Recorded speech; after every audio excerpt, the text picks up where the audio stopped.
সকলে শুনতে পাচ্ছ? হ্যাঁ স্যার। হ্যাঁ স্যার। হ্যাঁ স্যার, শোনা যাচ্ছে। শোনা যাচ্ছে স্যার। হ্যাঁ স্যার।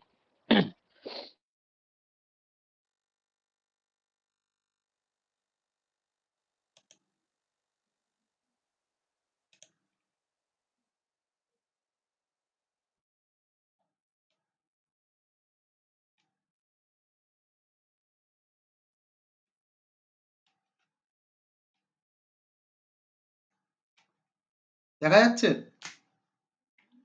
উইন্ডোজটা দেখতে পাচ্ছ? হ্যাঁ স্যার, পাচ্ছি। হ্যাঁ স্যার।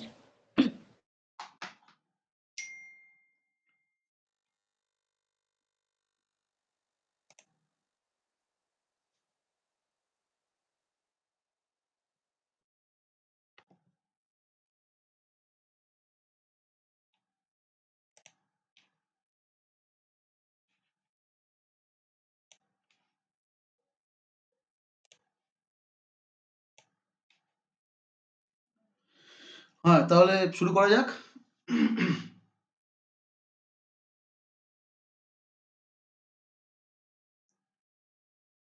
হ্যাঁ, শুরু করি তাহলে। হ্যাঁ স্যার। হ্যাঁ স্যার। হ্যাঁ স্যার। যাই হোক, আজকে হচ্ছে বুধবার। আমরা বলেছিলাম যে জিএস পেপার নিয়ে আলোচনা হবে আজকে। জিএস পেপার মানে মিসলেনিয়াসের যে জিএস পেপারটা আসে সেটা নিয়ে আলোচনা হবে। ঠিক আছে, আজকে সেটার প্রথম ক্লাস। তো স্টার্ট করি। আচ্ছা, প্রথমে আমরা দেখে নেব যে মিসলেনিয়াস পরীক্ষায় কি ধরনের কোশ্চেন বিগত বছরগুলোতে এসছে জিএসএ। ঠিক আছে, জিএসএ আমরা যেগুলো ডেসক্রিপটিভ লেখা, সেক্ষেত্রে শর্ট কোশ্চেন গুলো নিয়ে আজকে আলোচনা করব না। যে ডেসক্রিপটিভ কোশ্চেন গুলো, যে ব্রড কোশ্চেন গুলো এসছে, সেগুলো নিয়ে আলোচনা করব। তো আমরা প্রথমে দেখি যে কি ধরনের কোশ্চেন বিগত বছরগুলোতে এসছে।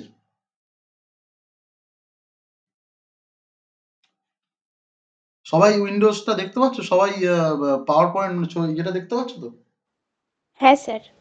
হ্যাঁ স্যার। আচ্ছা, ঠিক আছে। তো দেখো, আমরা যদি 2010 সালের কোশ্চেন দেখি প্রথমে।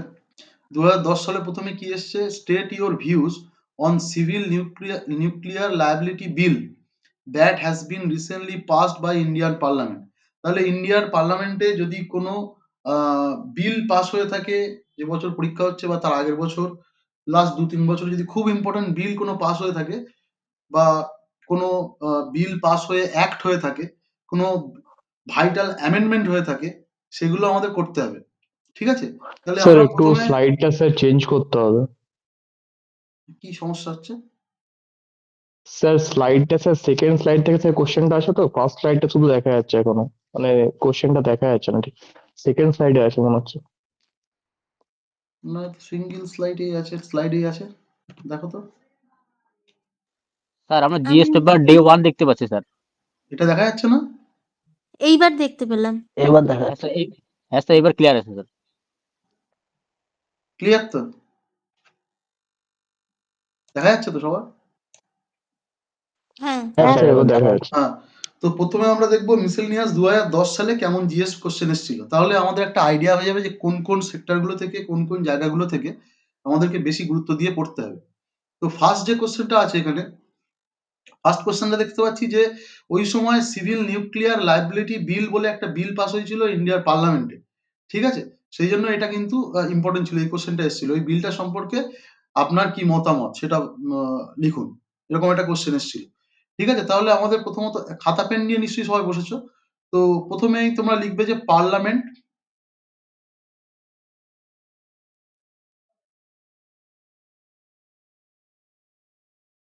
ঠিক আছে, পার্লামেন্ট বলে একটা ইয়ে করে রাখো, লিখে রাখো। তাহলে পার্লামেন্ট রিলেটেড, পার্লামেন্টে যদি কোনো বিল পাস হয়ে থাকে, কোনো নতুন অ্যাক্ট হয়ে থাকে, বা কোনো বিল উত্থাপিত হয়ে থাকে, যেটা খুব ইম্পর্টেন্ট, ভাইটাল দেশের জন্য এবং ইন্টারন্যাশনাল রিলেশনের জন্য, বা সংবিধান রিলেটেড কোনো বিল যদি পাস হয়ে থাকে, অ্যামেন্ডমেন্ট হয়ে থাকে, সেটা কিন্তু আমাদের করতে হবে। তাহলে আমরা একটা প্রথম সেক্টর আইডেন্টিফাই করতে পারছি, যেটা হচ্ছে পার্লামেন্ট। পার্লামেন্ট রিলেটেড কোনো বিল বা অ্যাক্ট বা কোনো অ্যামেন্ডমেন্ট, ঠিক আছে, কনস্টিটিউশনাল অ্যামেন্ডমেন্ট হয়ে থাকে, তাহলে আমরা প্রথমে 1 নাম্বার পয়েন্ট করতে পারি, এই সেক্টর থেকে আমাদের করতে হবে। এক নাম্বার পার্লামেন্ট। 2 নাম্বার দেখো কোশ্চেন যেটা এসেছিল, do you think that the withdrawal of AFSPA AFSPA হচ্ছে একটা অ্যাক্ট, যেটা হচ্ছে ওই প্রিভেন্টিভ অ্যাক্ট বলা হয়। কোনো অঞ্চলে কোনো রকম ডিস্টারবেন্স তৈরি হলে গভর্নমেন্ট এই অ্যাক্টের মাধ্যমে সেই অঞ্চলে, ঠিক আছে, সেনাবাহিনী নামাতে পারে। তো এই যে বলছে আপসপা বলে যে অ্যাক্টটা ছিল, এফএসপিএ, ঠিক আছে, do you think that the withdrawal of AFSPA from the state of Jammu Kashmir will solve the Kashmir problem, justify। Kashmir থেকে যে ওই যে এএফএসপিএ এই আইনটা যে উইথড্র করে নিয়েছিল, সেটা কি কাশ্মীরের প্রবলেমকে সলভ করবে? মানে কত সুন্দর কোশ্চেন, নিজের ভিউ লিখতে বলছে, জাস্টিফাই করতে বলছে যে কি মত আপনার, ঠিক আছে, সেই বিষয়ে। তাহলে এখন বর্তমান পরিস্থিতিতে আমরা জানি যে মণিপুরের অবস্থা খুবই ডিস্টারবেন্স চলছে মণিপুরে। তাহলে মণিপুর রিলেটেড যা যা আছে, তাহলে এখন ইন্টারনাল ডিস্টারবেন্স বলে একটা পয়েন্ট করো, ইন্টারনাল ডিস্টারবেন্স বলে একটা লিখে রাখো, ঠিক আছে। তাহলে প্রথমে গেলাম পার্লামেন্ট রিলেটেড পড়াশোনা করতে হবে।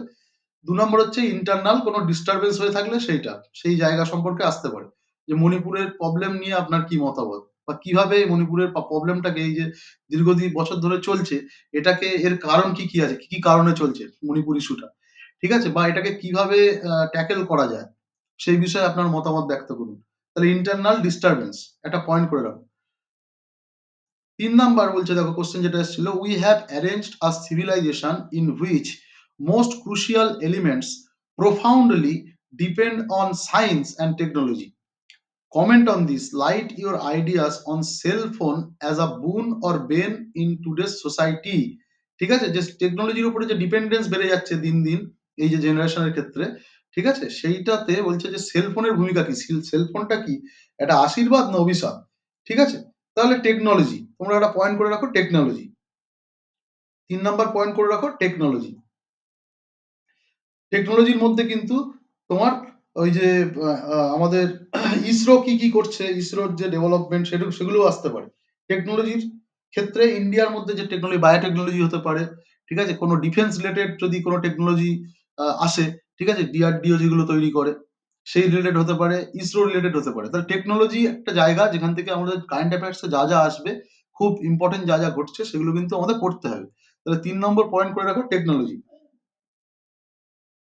আগে জায়গাগুলো আইডেন্টিফাই করতে হবে, তবেই আমরা পড়াশোনা সেইভাবে এগোতে পারবো, যে কোন জায়গা থেকে কোশ্চেন এসছে, তাহলে সেই জায়গাগুলো আমাকে আগে আইডেন্টিফাই করতে হবে। এরপরে কোশ্চেন বলছে, state your views on historic milestone for women in Kuwait as its first women parliamentarian get elected. তাহলে সেই সময় হয়েছিল এটা, যে কুয়েতে প্রথম মহিলা পার্লামেন্টারিয়ান এমপি হয়েছিল, ঠিক আছে, মেম্বার অফ পার্লামেন্ট হয়েছিল। তো সেটা নিয়ে, এটা একটা হিস্টোরিক ব্যাপার, হিস্টোরিক মাইলস্টোন, এটা নিয়ে আপনার কি মতামত, ঠিক আছে। এটা আসতে মানে এই যে ওমেন রিলেটেড, তাহলে একটা পয়েন্ট করে রাখো, ওমেন রিলেটেড যদি ল্যান্ডমার্ক কিছু হয়ে থাকে, মাইলস্টোন কিছু হয়ে থাকে ওমেন রিলেটেড, ঠিক আছে, sir internationally. Women related, sir একটু করছি স্যার, ওমেন রিলেটেড স্যার দেখতে গেলে তাহলে মিডল ইস্টে যতগুলো মেনলি ডিস্টারবেন্স যে সমস্ত দেশগুলোতে আসে, তো সেইখানে তো স্যার বেশ কিছু আপনার ওমেন্স এর উপরে লাগু আছে বেশ কিছু নিয়ম কানুন। তার মানে রিসেন্ট যেগুলো হচ্ছে, আমাদের 1-1.5 বছরের মধ্যে যে সমস্ত কান্ট্রিগুলোতে ওমেন্স এর উপরে কিছু প্রবলেম বা কিছু হয়তো বিল হোক বা আপলিফমেন্ট বা কোনো সেইগুলোর রকম উপর কোনো ফোকাস বিশেষ, করতে। সেগুলো ইম্পর্টেন্ট হয়ে যাচ্ছে। তাহলে ওমেন রিলেটেড যেগুলো হচ্ছে ওয়ার্ল্ড ওয়াইড প্লাস ন্যাশনালি বলো তো কি একটা ইম্পর্টেন্ট হতে পারে ভারতে, যে কোশ্চেনটা আসতে পারে। স্যার 1/3 অফ স্যার যে সংরক্ষণ করা আছে 33% যেটা ওই যে রিজার্ভেশন। ওমেনদেরকে, ওই বিলটা খুব ইম্পর্টেন্ট। তাহলে ওমেন রিজার্ভেশন বিল, তাহলে ওমেন রিলেটেড দেখো, আমি এতক্ষণ ভাবছি বলে যে ওমেন রিলেটেড ব্যাপারটা আমাদের করতে হবে, তাই কিন্তু এটা মাথায় এলো।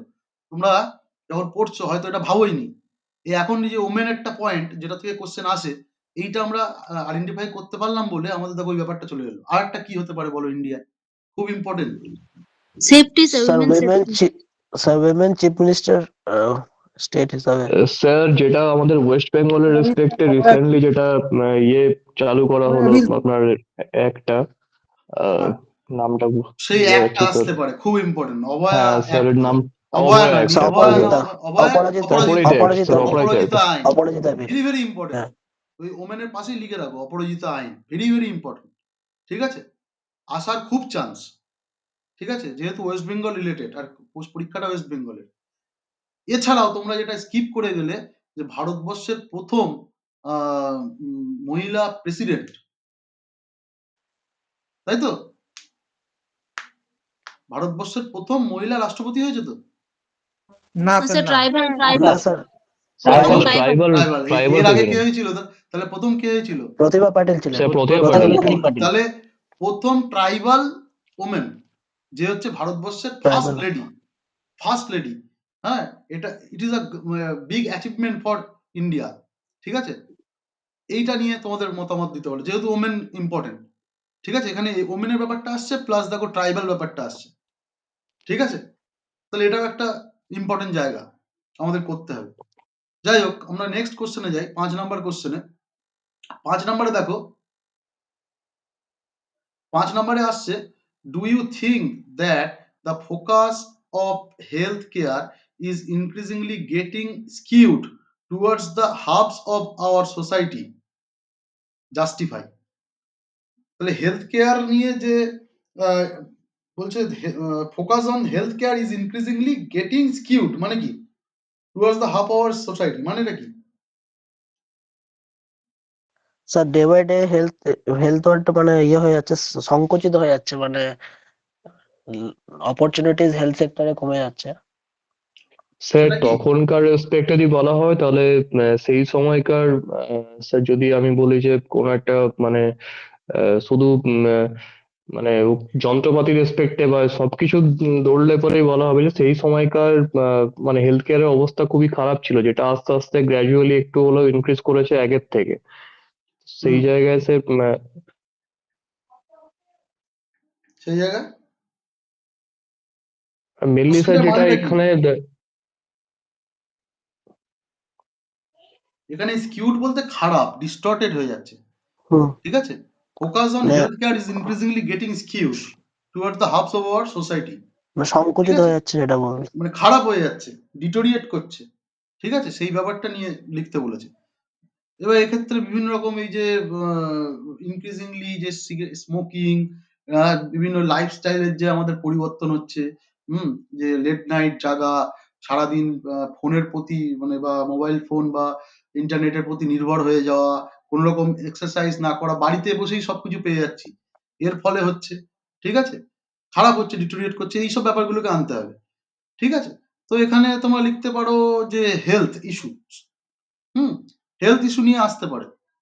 ঠিক আছে, তার মধ্যে ও স্যার ওই মানে যে এটা স্যার এক্স্যাক্টলি মানে তার মানে এটা হেলথ কেয়ার সিস্টেমের উপর নয়, এটা ইন্ডিভিজুয়াল বা সোসাইটাল হিসাবে হেলথ হ্যাঁ, কেয়ারের কতটা। আচ্ছা আচ্ছা, বুঝতে পেরেছি। ঠিক আছে, এবার হেলথ বলে লেখো, পয়েন্ট করে হেলথ ইস্যুস বলে, এর মধ্যে দেখো দুটো ইম্পর্টেন্ট জিনিস চলে আসছে। একটা হচ্ছে আয়ুষ্মান ভারত, 2 নাম্বার হচ্ছে স্বাস্থ্য সাথী। এই দুটো কিন্তু আমাদের করে রাখতে হবে।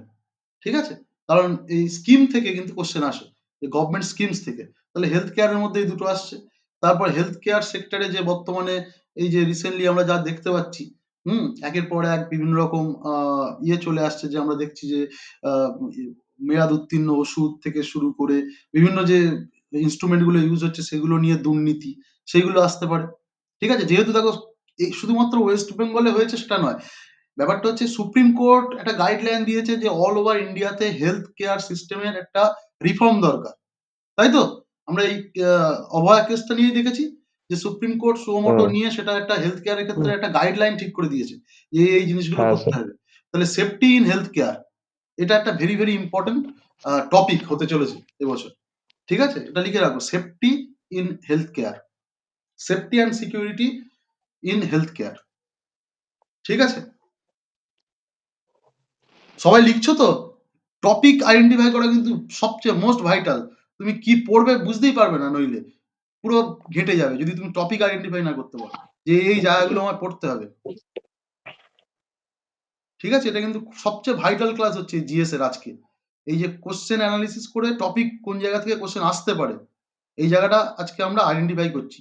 এইটা আইডেন্টিফাই করতে পারলে আমরা কিন্তু ইস্যু খুঁজে পাবো, নইলে আমরা ইস্যুস পাবো না। আর ইস্যুস পেলেও ঘেঁটে যাবে, যে কোনটা কি করছি নিজেই হাতাম খুঁজে পাবে না।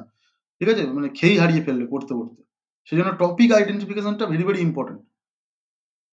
ওকে, তাহলে নেক্সট স্লাইডে যাই।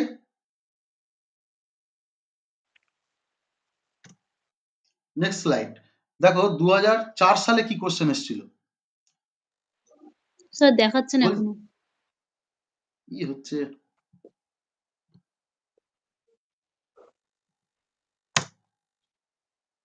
দু 2004-এ দেখো, দেখতে পাচ্ছ তো এবার? হ্যাঁ হ্যাঁ স্যার। হ্যাঁ 2004-এর কোশ্চেন দেখো, দেখতে পাচ্ছ সবাই কোশ্চেনটা? 1 number question, US India relation are going through a period of dynamic positive changes. Discuss the statement with reference to the recent visit of our Prime Minister Manmohan Singh to the United States in July 2005. তাহলে visits, prime মিনিস্টারের visit, ঠিক আছে, এটা একটা point করে রাখো, ঠিক আছে। সাথে সাথে ইউএস বলে একটা আলাদা পয়েন্ট করো, কারণ ইউএসএ তে এবছর কি ছিল? ইলেকশন ছিল। ইউএস এর election process how it is different from India, এটা এর কোশ্চেনটা আসতে পারে। Discuss the election process of US and how it is different from Indian election process, একটা কম্পেয়ার আসতে পারে, ঠিক আছে। ইউএস এর ইলেকশন কিন্তু প্রত্যেক মানে যখনই হয় তখনই ইম্পর্টেন্ট বিভিন্ন পরীক্ষার জন্য, সেহেতু লিখে রাখো যে prime minister visit to another country, আর একটা পয়েন্ট করে ইউএসএ বলে পয়েন্ট করো শুধু, ঠিক আছে। ইউএসএ থেকে প্রত্যেকবারই কোশ্চেন আসে বলতে গেলে, মানে মোটামুটি লাস্ট যে বছর আসছে ইউএসএ কিন্তু একটা ইম্পর্টেন্ট টপিক। সেই সময় সুনামি হয়েছিল, সুনামি নিয়ে কোশ্চেন এসেছিল, which part of India was affected by the tsunami of December 26, 2004, describe how tsunami is generated. তাহলে এটা দেখো জিওগ্রাফি রিলেটেড হয়ে যাচ্ছে, এখানে কিন্তু জিওগ্রাফি রেফারেন্স দিতে হবে, ছবি আঁকতে হবে, মনে রাখতে হবে।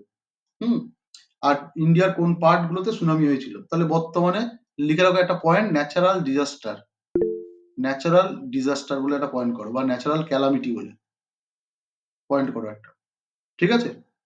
তাহলে রিসেন্টলি আমরা দেখতে পাচ্ছি সাইক্লোন হচ্ছে, সেই সাইক্লোনের প্রভাবে আমাদের ওয়েস্ট বেঙ্গলের কি অবস্থা হয়েছিল বিভিন্ন ক্ষেত্রে আমরা দেখলাম, জল জমা থেকে শুরু করে, হ্যাঁ।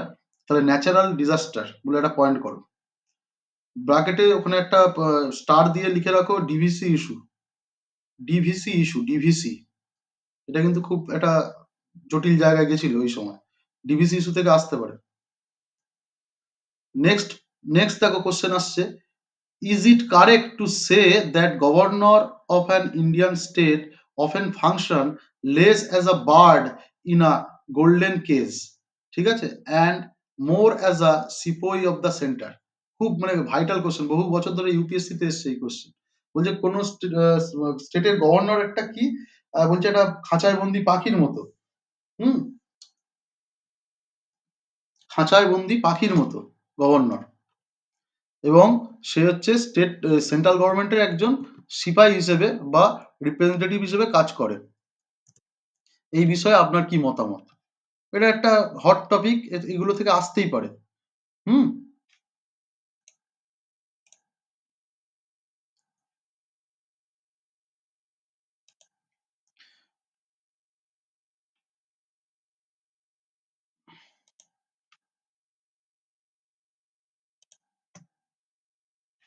দেখতে পাচ্ছ তো সবাই? হ্যাঁ একটা স্যার। হট টপিক, এগুলো থেকে আসতেই হ্যাঁ, পারে। এবার এর সাথে সাথে দেখো রিসেন্টলি আজকেরই কাগজে মনে হয় ছিল যে প্রথম ভারতবর্ষে এই প্রথম, আজকে কাগজ পড়েছো সবাই? তাই বলো, আগে বলো, আজকে কাগজ পড়েছো সবাই? না স্যার, পড়া হয়নি স্যার। স্যার কাগজ হেডলাইন্স পড়তে গুলো হবে, জাস্ট আমি বলেছি। দেখেছিলাম। জবের থেকে পড়া শুরু হলে হেডলাইন্স দেয়, 2-3টে খবর থাকবে যেগুলো তোমার পরীক্ষার জন্য লাগবে, সেটা ডিটেলস পড়ে ফেলতে হবে। পড়ে আগে পেপার কাটিং করতো লোকজন, এখন টেকনোলজি অনেক এগিয়ে গেছে, জাস্ট পিডিএফ করে নিজেদের ড্রাইভে সেভ করে রাখো, ঠিক আছে। কখন যে কাজে লাগবে নিজেই জানো না। মেন্স পরীক্ষা কাজে লাগবে, মেন্স যদি উত্তীর্ণ হয়ে যাও সবচেয়ে বেশি কাজে লাগবে এগুলো হচ্ছে তোমার ইন্টারভিউ প্রিপারেশনের জন্য, ঠিক আছে। যে খবরগুলো ইম্পর্টেন্ট, যদি তখন পড়তে না ইচ্ছা করে তুমি পরে বসেও পড়তে পারবে, ট্রেনে বাসে ওই যে খবরগুলো একবার চোখ বুলিয়ে নিতে পারবে, যেটা ইম্পর্টেন্ট বলে মনে হচ্ছে। এবার কিভাবে বুঝবে ইম্পর্টেন্ট, সেই জন্য আমরা এই টপিক ডিসকাশন করছি, এই জায়গা থেকে যদি পড়ে তার মানে ইম্পর্টেন্ট। আজকের কাগজে ছিল যে এই প্রথম ভারতবর্ষে, এই প্রথম ফার্স্ট টাইম যে উপরাষ্ট্রপতি না, অ্যাকচুয়ালি উপরাষ্ট্রপতি কি আমরা জানি, পদাধিকার বলে তিনি কি, ex officio chairman of the lower house না, লোয়ার হাউস না upper house? Ex upper officio house. Chairman of the upper house upper house, upper তাই হাউস তো? আমরা এটা জানি। তাহলে এই ex officio chairman of the upper হাউসের বিরুদ্ধে এই প্রথম ভারতবর্ষে অনাস্থা আনা হয়েছে, ঠিক আছে? আজকের কাগজেই দিয়েছে। এখন কে আছেন আমাদের chairman of the Rajya Sabha? Jagdeep Dhankhar. Jagdeep Dhankhar. Jagdeep Dhankhar. এবার এখন থেকে এটা বলাটা প্র্যাকটিস করতে হবে, কারণ ইন্টারভিউতে এই যে জিজ্ঞেস করে, তুমি যদি জগদীপ ধনকর বলো তাহলে কিন্তু তোমার একদম তোমার প্রতি একটা ব্যাড ইমপ্রেশন যাবে, ঠিক আছে? এখন থেকে বলাটা প্র্যাকটিস করতে হবে যে কি বলতে হবে, বলো কিভাবে বলতে হবে? সম্মানীয় ভাইস প্রেসিডেন্ট। জগদীপ ধনকর মহাশয়, ঠিক আছে? এখন থেকে, কারণ তুমি এই প্রিপারেশন নিচ্ছ মানে তুমি এখন থেকেই ব্যুরোক্র্যাট হয়ে যাচ্ছ, ঠিক আছে? তো এখন থেকেই তুমি কিন্তু চাকরিজীবী, এটা ভাবতে হবে। তোমার এই যে যখন কোনো সাংবিধানিক পোস্ট কেউ হোল্ড করছে, সে যতই তোমার অপছন্দের হোক বা পছন্দের হোক, তুমি কিন্তু তাকে সম্মান দিয়ে বলতে, তাকে মানে তার নামটা আনতে হবে, হ্যাঁ? বুঝেছো? তাহলে এখন থেকে কিন্তু এই প্র্যাকটিস গুলো করো, তাহলে ইন্টারভিউর সময় দেখবে যে অটোমেটিক্যালি হয়ে গেছে, নয়তো ওই সময় অড লাগবে বলতে। আচ্ছা, তাহলে এই যে যে রাষ্ট্রপতি, উপরাষ্ট্রপতি আর হচ্ছে প্রধানমন্ত্রী আর সিএম, এইগুলো একটা টপিক, মানে head of the states, head of the state and head of the union বা head of the centre government, এটা একটা টপিক বলে লিখে রাখো। বিশেষ করে উপরাষ্ট্রপতিটা এবার খুব ইম্পর্টেন্ট। আচ্ছা, right a note on controversy surrounding the banning of images of smoking in films. কি সুন্দর কোশ্চেন। ওই সময় এই যে এখনো দেখায়, আমরা জানি যেই দেখি স্মোকিং দেখাচ্ছে তার নিচে কিন্তু একটা ডিসক্লেমার দেয় যে কি দেখায়, যে স্মোকিং কিলস, ঠিক আছে? এই যে সিনেমাতে ইমেজেস অফ স্মোকিং এগুলো যে ব্যান এনেছে গভর্নমেন্ট, এটা controversy. Union ministry of health and family welfare যে ব্যান এনেছে, সেই ব্যান সম্পর্কে একটা কিছু লিখুন, যে কন্ট্রোভার্সি হয়েছে সেই কন্ট্রোভার্সি নিয়ে কিছু লিখুন, ঠিক আছে? খুব ইম্পর্টেন্ট টপিক ছিল এই সময়। তাহলে রিসেন্ট যদি এরকম কোনো ব্যান বা কিছু আনে, তো সেটাও কিন্তু ইম্পর্টেন্ট হয়ে যাচ্ছে। তারপরে কোশ্চেন দেখো, the world became unipolar with the collapse of the Soviet union, but how long this is going to last, ঠিক আছে? এই ওই সময় সোভিয়েত ইউনিয়ন কোলাপস করেছিল, সেই জন্য এটা ইম্পর্টেন্ট ছিল। যাই হোক, ওর আগে এবার এখন তাহলে কি ইন্টারন্যাশনাল রিলেশন বলে লিখে রাখো, ইন্টারন্যাশনাল ইস্যুস বলে একটা পয়েন্ট করে রাখো। তার মধ্যে এই সবকিছুই আসবে, বাংলাদেশ ক্রাইসিস, স্যার রিসেন্টলি তো স্যার সিরিয়ার অবস্থা তো স্যার খুবই খারাপ। হ্যাঁ, Syria crisis, Bangladesh crisis, Russia Ukraine war, ঠিক আছে? তারপরে তোমার ইসরায়েল আছে, আর কার মধ্যে হচ্ছে ইসরায়েল প্যালেস্টাইন ওয়ার, হ্যাঁ প্যালেস্তাইন, হ্যাঁ ইসরায়েল প্যালেস্তাইন। তারপরে তোমার হচ্ছে এই মোটামুটি যা যা হচ্ছে মিডল ইস্টে বা ইউরোপে বা আমাদের এশিয়াতে, ঠিক আছে? সেইগুলো কিন্তু তাহলে ইন্টারন্যাশনাল ইস্যুস এর মধ্যে পড়বে, এগুলো করতেই হবে। এগুলো থেকে আসে মোটামুটি একটা করে কোশ্চেন গেল। তাহলে 2004টা নিয়ে আলোচনা হলো। এরপরে আমরা যাচ্ছি 2007 সালে কি কি এসেছিল। 2007 সালে state your views on women reservation bill. দেখেছো ওমেনটা কত ইম্পর্টেন্ট, মহিলা, তাহলে মহিলা টপিকের মধ্যে পড়ছে, এখনো কিন্তু এটা ইম্পর্টেন্ট। ওমেন রিজার্ভেশন বিলটা অ্যাক্ট হয়ে গেছে এখন, তাই তো? সেই অ্যাক্ট হওয়ার Yes, পিছনে sir. যে ব্যাকগ্রাউন্ড এবং তার কি সুপ্রভাব হতে চলেছে এবং আদৌ তার প্রভাব এখনো পর্যন্ত দেখা যাচ্ছে কিনা, ঠিক আছে, এর উপরে লিখতে দিতে পারে। তাহলে ওমেনের মধ্যে এটাই আসছে, ওমেন রিজার্ভেশন বিল। আর একটা ভাইটাল স্যার টপিক চেঞ্জ করুন ক্লাইমেট স্যার। চেঞ্জ। হ্যাঁ, আর স্যার দেখা চেঞ্জ যাচ্ছে না করুন, ওটা তো না স্যার। কি হচ্ছে, বুঝতে পারছি না তো।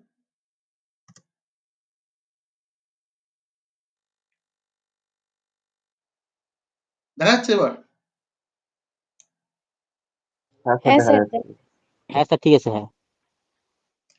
তাহলে এরপরে ক্লাইমেট চেঞ্জ, এ তো সারা জীবনের সর্বপরীক্ষার জন্য আমরা মাধ্যমিক থেকেই দেখছি জলবায়ুর পরিবর্তন বিষয়। Debate and discuss ways of addressing the challenges, Bangla বা ইংলিশেও আসতে পারে, মানে ল্যাঙ্গুয়েজ পেপারে, ঠিক আছে? ক্লাইমেট চেঞ্জ নিয়ে যা যা হচ্ছে খুব ইম্পর্টেন্ট, ক্লাইমেট চেঞ্জ বলে একটা পয়েন্ট করে রাখো আলাদা, ঠিক আছে? ক্লাইমেট সামিট, ক্লাইমেট চেঞ্জের কি কি ইম্প্যাক্ট, দিল্লি ইস্যু নিয়ে এসেছিল একবার, হ্যাঁ দিল্লিতে কেন এত পলিউশন, কলকাতা দিল্লি, চেন্নাই এগুলো সবই বড় শহর, মেট্রো সিটি, বাট দিল্লিতে কেন এত পলিউশন বেশি? এটা ইউপিএসসি তে একবার এসেছিল এই কোশ্চেনটা। তাহলে ক্লাইমেট চেঞ্জ বলে পয়েন্ট করে রাখো। ঘন ঘন সাইক্লোন, এই যে আমাদের ইস্ট কোস্টে এত বেশি কেন সাইক্লোন হয় বঙ্গোপসাগরে, সেই নিয়ে কোশ্চেন আসতে পারে, এবং তার প্রভাব পশ্চিমবঙ্গে কেমন পড়ে, এরকম কোশ্চেন আসতে পারে। তাহলে ক্লাইমেট চেঞ্জ বলে একটা পয়েন্ট করে রাখো। Point out distinctive features of Pakistan national election 2008। দেখো পাকিস্তানে 2008 যে ন্যাশনাল ইলেকশন হয়েছিল তার ডিস্টিংটিভ ফিচার গুলো আলোচনা করো। ঠিক আছে, এবছরের জন্য ইম্পর্টেন্ট শ্রীলঙ্কার ইলেকশন আর ইউএস এর ইলেকশন ভেরি ভেরি ইম্পর্টেন্ট। এইভাবেই আসবে যে ডিস্টিংটিভ ফিচার্স আলোচনা করো কি কি আছে। ঠিক আছে, তাহলে ওই ইউএসএ বা ইলেকশন বলে লিখে রাখো। তারপরে বলছে comment on the recent debate concerning participation of children in television reality show. Television reality শোতে বাচ্চাদের যে পার্টিসিপেশন সেই নিয়ে একটা মধ্যে সোশ্যাল ইস্যু বলে লিখে রাখো, সোশ্যাল ইস্যু বলে পয়েন্ট করে রাখো। Examine the problem of terrorism as a major challenges of the contemporary world.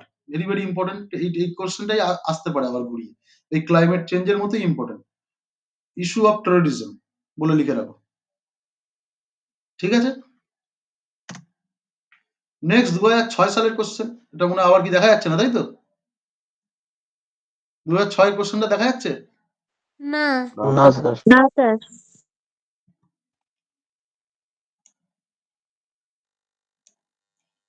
এবার দেখা যাচ্ছে স্যার, দেখা যাচ্ছে। ঠিক আছে, আমি ওইভাবেই চেঞ্জ করে নেবো প্রত্যেকবার। 2006 কি এসেছিল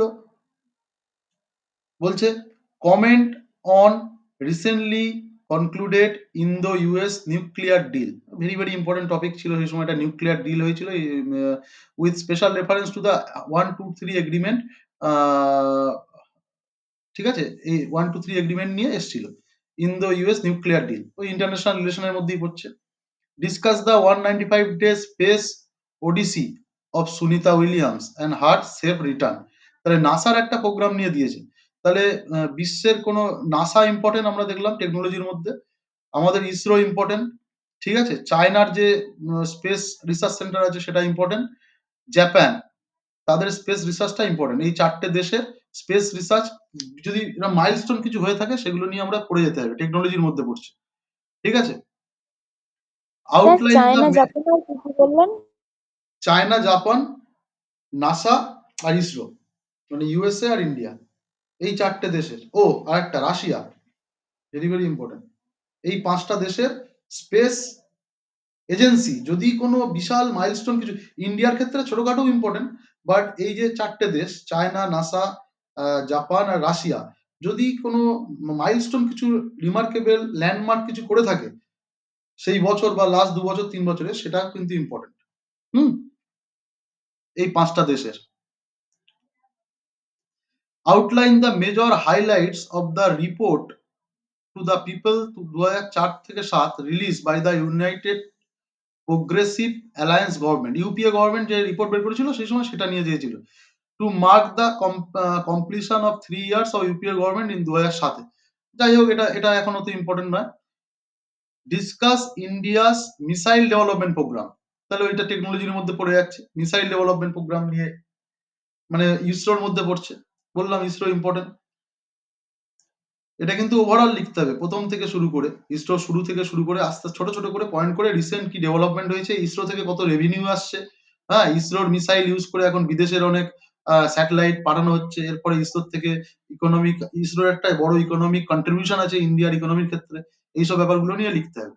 ঠিক আছে, write a note on the new wonders of the world. ঠিক আছে, পৃথিবীর যে নতুন আশ্চর্যগুলো আছে সেগুলোর উপর একটা নোট লেখো। এটা একটা সেই type question, UPSC type question আর কি। ঠিক আছে, new wonders of the world.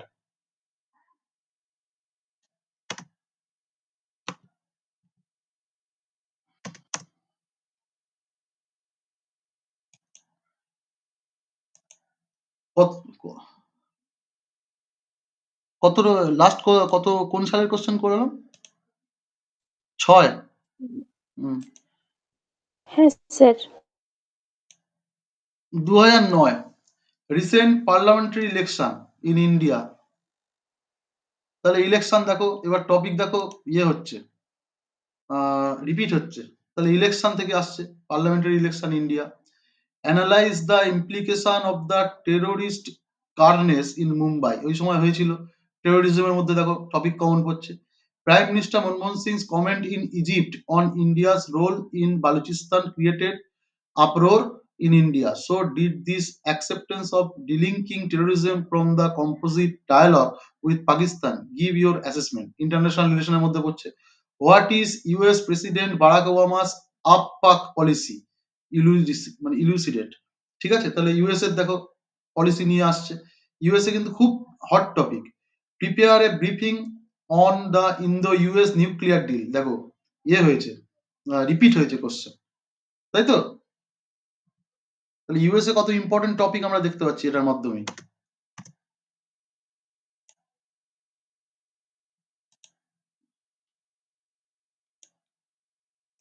Next 2005 সালে কি এসেছিল? Explain the necessity of globalisation, explain the necessity of globalisation in human face. Globalisation এই হট টপিক, বিভিন্ন ইয়ার থেকে বিভিন্ন সময়ে আসে। রাইট টু ডাই নিয়ে লেখো কিছু, your view about right to die, এটা 3-4 বছর আগে একটা হট টপিক ছিল। Should there be quotas for other, এটা এই বছরও মানে হট টপিক। এই ওবিসি নিয়ে একটা বিল, জানো তো রিসেন্টলি হয়েছিল ওবিসি বিল নিয়ে, কন্ট্রোভার্সি হয়েছিল। ক্যালকাটা হাইকোর্ট থেকে একটা জাজমেন্ট দিয়েছিল, সেটা চ্যালেঞ্জ হয় তোমার হচ্ছে সুপ্রিম কোর্টে। আবার সেই খবরটা পরশুদিন বেরিয়েছিল খবরের কাগজে, যে সুপ্রিম কোর্ট কি ভাবছে সেটা নিয়ে। তাহলে কিন্তু এই ওবিসি বিলটা ভেরি ভেরি ইম্পর্টেন্ট। ওবিসি বিল লিখে রাখো ডাইরেক্টলি, এই বিল নিয়ে কন্ট্রোভার্সি হচ্ছে, এটা কিন্তু আসতে পারে। Right a note end of monarchy in Nepal, ওই সময় নেপালে রাজতন্ত্রের শেষ হয়েছিল, তাই দিয়েছিল। Describe India's performance in world sports in the recent years, very very hot topic. এটা এই কোশ্চেনটা পুরোপুরি লিখে রাখো, ইন্ডিয়ার পারফরমেন্স ইন ওয়ার্ল্ড স্পোর্টস। ঠিক আছে, এটা কিন্তু ইম্পর্টেন্ট, সবসময়ের জন্য ইম্পর্টেন্ট। স্পোর্টসে ইন্ডিয়ার কি পারফরমেন্স, এরকম ধরনের কোশ্চেন ডাইরেক্টলি আসে। এই গ্লোবালাইজেশন টাইপ, স্পোর্টসে ইন্ডিয়ার কি performance, is road development, missile development ইত্যাদি ইত্যাদি, কিন্তু এগুলো কিন্তু মানে ফ্রিকোয়েন্টলি আস্কড কোশ্চেন। ঠিক আছে, এগুলো করে রাখতে হবে।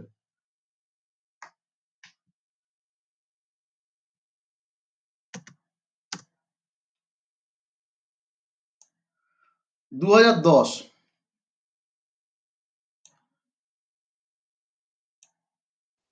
2010টা হয়ে গেছে স্যার। হয়ে গেছে না? হ্যাঁ স্যার। হ্যাঁ স্যার। হ্যাঁ, এটা হয়ে গেছে 2010। আচ্ছা, এবার লাস্ট দুটো ইয়ার দেখালে আমাদের মোটামুটি শেষ হয়ে যাবে। লাস্ট দুটো ইয়ার দেখাটা খুব ইম্পর্টেন্ট, কারণ এটা রিসেন্ট ট্রেন্ডস।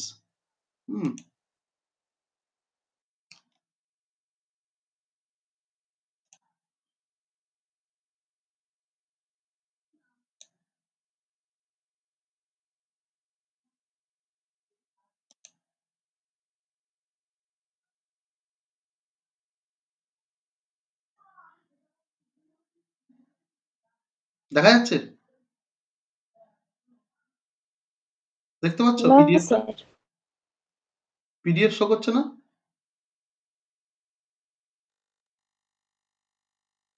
না তো। দেখা যাচ্ছে?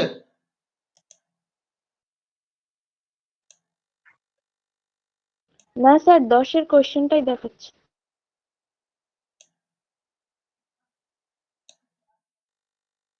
দেখো, দেখা যাচ্ছে? এটা পিডিএফ দেখাচ্ছে? হ্যাঁ স্যার, হ্যাঁ, এবার দেখাচ্ছে। দেখাচ্ছে। এটা হচ্ছে আমাদের 2019 সালের মিসলিয়াস মেন্সের কোশ্চেন, লাস্ট যেটা হলো।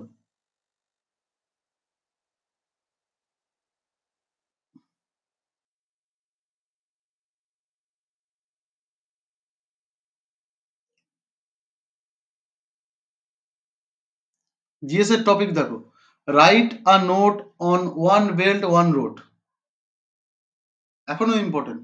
ওয়ান বেল্ট ওয়ান রোড নিয়ে কিছু লিখুন। What are the salient feature of the Ayushman Bharat scheme, ঠিক আছে, স্বাস্থ্য সাথী সাথে সাথে। Give a brief account of how the COVID-19 pandemic has affected economic condition world wide with special reference two Indian economy, COVID-19।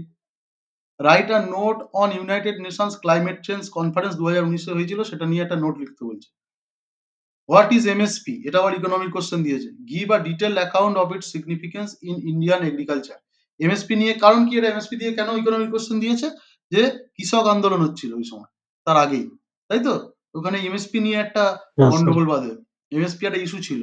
MSP full form কি? Minimum support price. Support minimum price. Support price. হ্যাঁ, এটা কে ঠিক করে? MSP ঘোষণা করে কে? So NABARD কি? নাবার্ড। নাবার্ডের কাজ কি? যাই হোক, এমএসপি ঘোষণা করে হচ্ছে এসিপিসি বলে একটা সংস্থা আছে, পরবর্তীকালে সেটার নাম হয়েছে এগ্রিকালচারাল কস্ট অ্যান্ড প্রাইস। ঠিক আছে, হ্যাঁ, corporation of cost and India. price. CPCS. হ্যাঁ, এরা ঠিক করে মানে এমএসপি হচ্ছে একটা দাম, সরকারি নির্ধারিত মূল্য, সেই মূল্যে যদি কৃষক সবচেয়ে সর্বনিম্ন মূল্য, ওই মূল্যে কিনে নেয় সরকার। কৃষক যখন কোনো একটা ফসল ফলায়, তখন কি হয়, সেই ফসলটা একটা রিস্ক থেকে যায়, যদি যদি এই বছর অতিফলন হয়ে যায়, তখন এই জিনিসটার তো দাম কমে যাবে। তখন কৃষক ভাবে যে আমি এটা তো দাম পাবো না। তখন সরকার একটা ওই মূল্য, ওই জিনিসটার একটা মূল্য আগে থেকে ঘোষণা করে রাখে, যে যদি বিক্রি না হয়, দাম এতটা কমে যায়, আমি এই দামে তোমার কাছ থেকে কিনে নেবো। এই অ্যাসিওরেন্সটা দেয়। এটা এসিপিসি বলে একটা সংস্থা আছে, যেটা পরবর্তীকালে নাম চেঞ্জ হয়েছে একটু।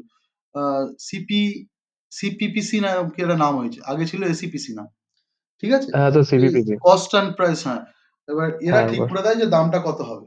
ঠিক আছে, আর এমএসপিটা কেন দিয়েছে ওই সময়? ওই কৃষক আন্দোলন ইম্পর্টেন্ট ছিল, এবং ওই আন্দোলন থেকে Farm Bill যেটা। এমএসপিটা গুরুত্বপূর্ণ ছিল। হ্যাঁ, ঠিক আছে, সেই জন্য দিয়েছে। ওকে, তাহলে 2019-এর কোশ্চেনটা তুলনামূলক সোজা ছিল, মানে প্রেডিক্ট করা যায়। হুম, এবার 2018-টা দেখবো আমরা।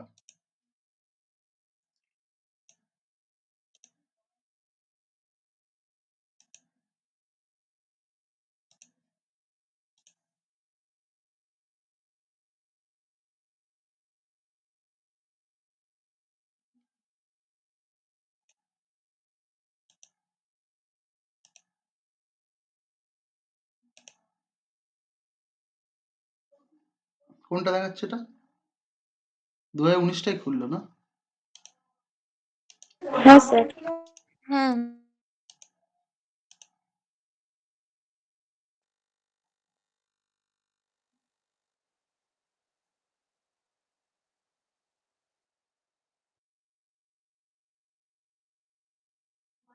দেখা যাচ্ছে?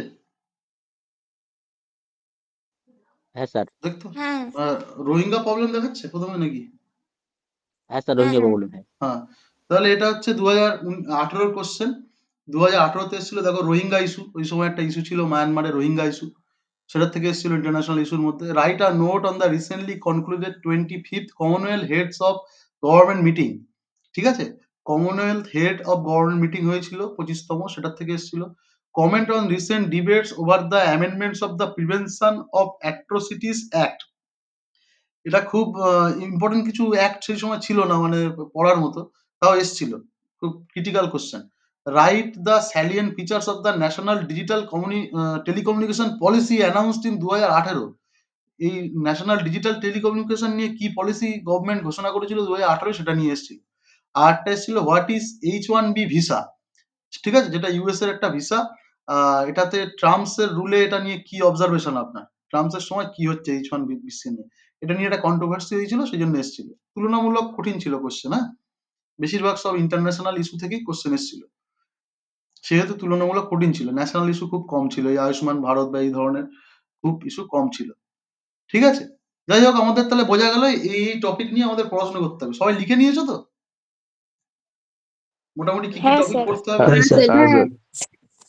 হ্যাঁ স্যার। হুম, ঠিক আছে, এবার আমরা আবার স্যার স্লাইডে স্যার ফিরে যাই। প্রিভিয়াস ইয়ার্স এর কোশ্চেন গুলো স্যার একটু শেয়ার করে দেবেন ইয়েতে। আমি তো এটা দিয়ে দেবো পুরো। হ্যাঁ, শেয়ার করে দেবো, ও, অসুবিধা নেই। Okay sir. ঠিক আছে, শেয়ার করে দেবো। আচ্ছা, মাইক্রোসফট পাওয়ার পয়েন্টে ফিরে যাই এবার। দেখতে পাচ্ছ সবাই? ভিজিবল? হ্যাঁ। Yes. আচ্ছা, এই কে একজন বলছিল সিরিয়া সিভিল ওয়ার, এটা নিয়ে আমরা আজকে প্রথম আলোচনা শুরু করব। এটা কিসের মধ্যে পড়ছে? ইন্টারন্যাশনাল রিলেশন বা ইন্টারন্যাশনাল টপিকের মধ্যে পড়ছে। হুম। আচ্ছা, সিরিয়া সিভিল ওয়ার আমরা জানি রিসেন্টলি খবরে আছে, সিরিয়াতে সিভিল ওয়ার হচ্ছে। সিভিল ওয়ার কথার বাংলা মানে কি? স্যার গৃহযুদ্ধ। গৃহযুদ্ধ। সিরিয়াতে একটা গৃহযুদ্ধ। গৃহযুদ্ধ হচ্ছে, সেটা এখন খবরে আছে। কারণ কি? দেখো, ভালো করে দেখো, recently Syrian rebels led by the Islamist militant group Hayat Tahrir Al some, HTS, ঠিক আছে? এরা একটা ইসলামিস্ট মিলিট্যান্ট গ্রুপ, যারা হচ্ছে সিরিয়ায় কি করেছে, তারা এখন সরকার গঠন করছে। সিরিয়ার যে প্রেসিডেন্ট ছিলেন, সেই প্রেসিডেন্ট হচ্ছে এই মিলিট্যান্ট গ্রুপদের আন্দোলনের জন্য সে কি হয়েছে, সে দেশ ছেড়ে পালিয়েছে। এখন কোথায় আছে? এখন আছে স্যার রাশিয়া মোস্ট প্রবাবলি। রাশিয়াতে। রাশিয়াতে কিসে আছে? অ্যাসাইলাম নাকি কি বলে? অ্যাসাইলামে। অ্যাসাইলাম মানে চাইলাম স্যার, হ্যাঁ। রাজনৈতিক রাজনৈতিক রাজনৈতিক সুরক্ষা এটা। আশ্রয়। ঠিক আশ্রয়। আছে? তাহলে রাশিয়াতে এখন সে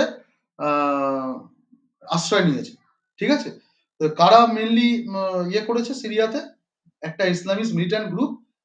অনেকেই আছে এরকম গ্রুপ, তার মধ্যে এরা হচ্ছে প্রমিনেন্ট। এদের আন্দোলনটাই সবচেয়ে প্রমিনেন্ট ছিল বলে তিনি দেশ ছেড়ে পালিয়েছেন। হায়াত তাহির আল সাম এই গ্রুপের আন্দোলনের জন্য, এবং বলছে have claim control of Homs, Syria's third largest city.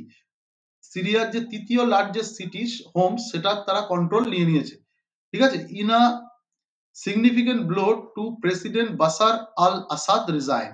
তাহলে সিরিয়ার প্রেসিডেন্টের নাম কি? বাসার আল আসাদ। এবং HTS কি করেছে? হোমসের থার্ড যে লার্জেস্ট সিটি সিরিয়ার, সেটা দখল নিয়েছে। সেই জন্য বাসার আল আসাদ সরকার চাপে পড়ে বাসার আল আসাদ কিন্তু ফ্যামিলি সহ রাশিয়াতে গিয়ে আশ্রয় নিয়েছে, ঠিক আছে? এবার এর ব্যাকগ্রাউন্ডটা দেখো কি বলছে। Since 1971 Syria has been ruled by Assad family with Hafez al Assad serving as the authoritarian leader. কি লিডার? অথরিটেরিয়ান লিডার, ঠিক আছে? until his death in 2000. His son Bashar al-Assad succeeded him, continuing the family's grip on power. তাহলে কি বলছে? সিরিয়াতে 1971 সালের পর থেকে বলছে, 1971 সালের পর থেকে সিরিয়াতে এই যে ফ্যামিলিটা, আসাদ ফ্যামিলি, এরা রাজ করছে। সেই সময় প্রেসিডেন্ট ছিলেন হচ্ছে সিরিয়াতে, এখন যে প্রেসিডেন্ট তার নাম কি? বাসার আল আসাদ। এই নামগুলো কিন্তু তোমাদের মুখস্থ করে ফেলতে হবে, যে অপশন দিলে হবে এমন না, কারণ এখন এরকম ডাইরেক্ট কোশ্চেন আসতে পারে যে সিরিয়ার প্রেসিডেন্ট যিনি পালালেন রিসেন্টলি, তার নাম কি, ঠিক আছে? তোমাদের কিন্তু পরীক্ষায় লিখতে হবে, সেই জন্য নামগুলো মুখস্থ করে ফেলো। বাসার আল আসাদ যে হচ্ছে সিরিয়ার প্রেসিডেন্ট ছিল, তার বাবাও একসময় সিরিয়ার প্রেসিডেন্ট ছিলেন, ঠিক আছে? এবং 1971 সালের পর থেকে 2000 সাল অবধি তিনি কিন্তু সিরিয়ার প্রেসিডেন্ট ছিলেন। কে ছিলেন? বাসার আল আসাদের বাশার আল বাবা। আসাদ। তার নাম হচ্ছে হাফেজ আল আসাদ। হাফেজ আল আসাদ তিনি 1971 পর থেকে 2000 সাল অবধি সিরিয়াতে প্রেসিডেন্ট ছিলেন, এবং তিনি খুব অথরিটেরিয়ান লিডার ছিলেন। অথরিটেরিয়ান মানে হচ্ছে তার খুব অথরিটি খাটাতো, মানে এক না একতন্ত্র চলতো, এটা হবে এটা হবে না, সবকিছু প্রেসিডেন্ট ঠিক করে দিচ্ছে, মানে গণতন্ত্র ছিল না সেইভাবে, ঠিক আছে? 2000 সালে তিনি মরে যান। তারপরে তার সন্তান, যার নাম হচ্ছে, যে রিসেন্ট প্রেসিডেন্ট সিরিয়ার ছিলেন, বাসার আল আসাদ, তিনি তাকে সাকসিডেড করেন। তিনি তারপরে সিরিয়ার প্রেসিডেন্ট হন। 2000 সাল থেকে তিনি এই প্রায় 24 বছর ধরে সিরিয়ার প্রেসিডেন্ট ছিলেন। তারপরে এই 2024 সালে তিনি দেশ ছেড়ে পালিয়েছেন, ঠিক আছে? এই হচ্ছে ব্যাকগ্রাউন্ড, মানে এইটা হচ্ছে ঘটনাটা ঘটেছে। সবাই বুঝতে পারছো তো? আমি কিন্তু ধরবো যে ব্যাপারটা নিজের ভাষায় বর্ণনা করো। এরপরে আমরা একটু সিরিয়ার ম্যাপটা দেখে নেবো। সিরিয়া দেখতে পাচ্ছ? নিশ্চয়ই দেখতে পাচ্ছ না? না। হুম। আচ্ছা, এটা এইভাবে করালে এখানে কি দেখা যাচ্ছে? পুরো ভালো দেখা যাচ্ছে, মানে না ছোট ছোট দেখাচ্ছে? হ্যাঁ স্যার, ঠিক আছে স্যার, হ্যাঁ। ঠিক আছে। জুম করলে স্যার, একটু জুম করে নিতে হবে আমাদের।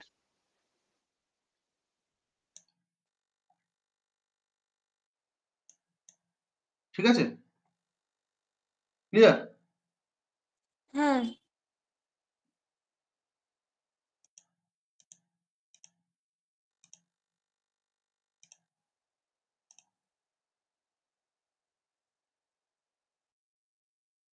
না, এইভাবে হবে না, এই অপশনটা এনেবল করা নেই।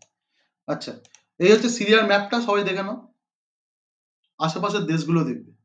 এইটা হচ্ছে সিরিয়া, ইয়েলো কালার দিয়ে করা, একদম উপরে নর্থে হচ্ছে কোন দেশ আছে, টার্কি, ঠিক আছে, তুর্কি। এই যে অঞ্চলটা সিরিয়ার নর্থে, এই যে আমি করছি, এখানে একটা গ্রুপ থাকে যারা হচ্ছে টার্কি থেকে এখানে এসেছিল, কুর্দিশ বলে একটা উপজাতি সম্প্রদায়, ট্রাইবাল গ্রুপ থাকে এখানে।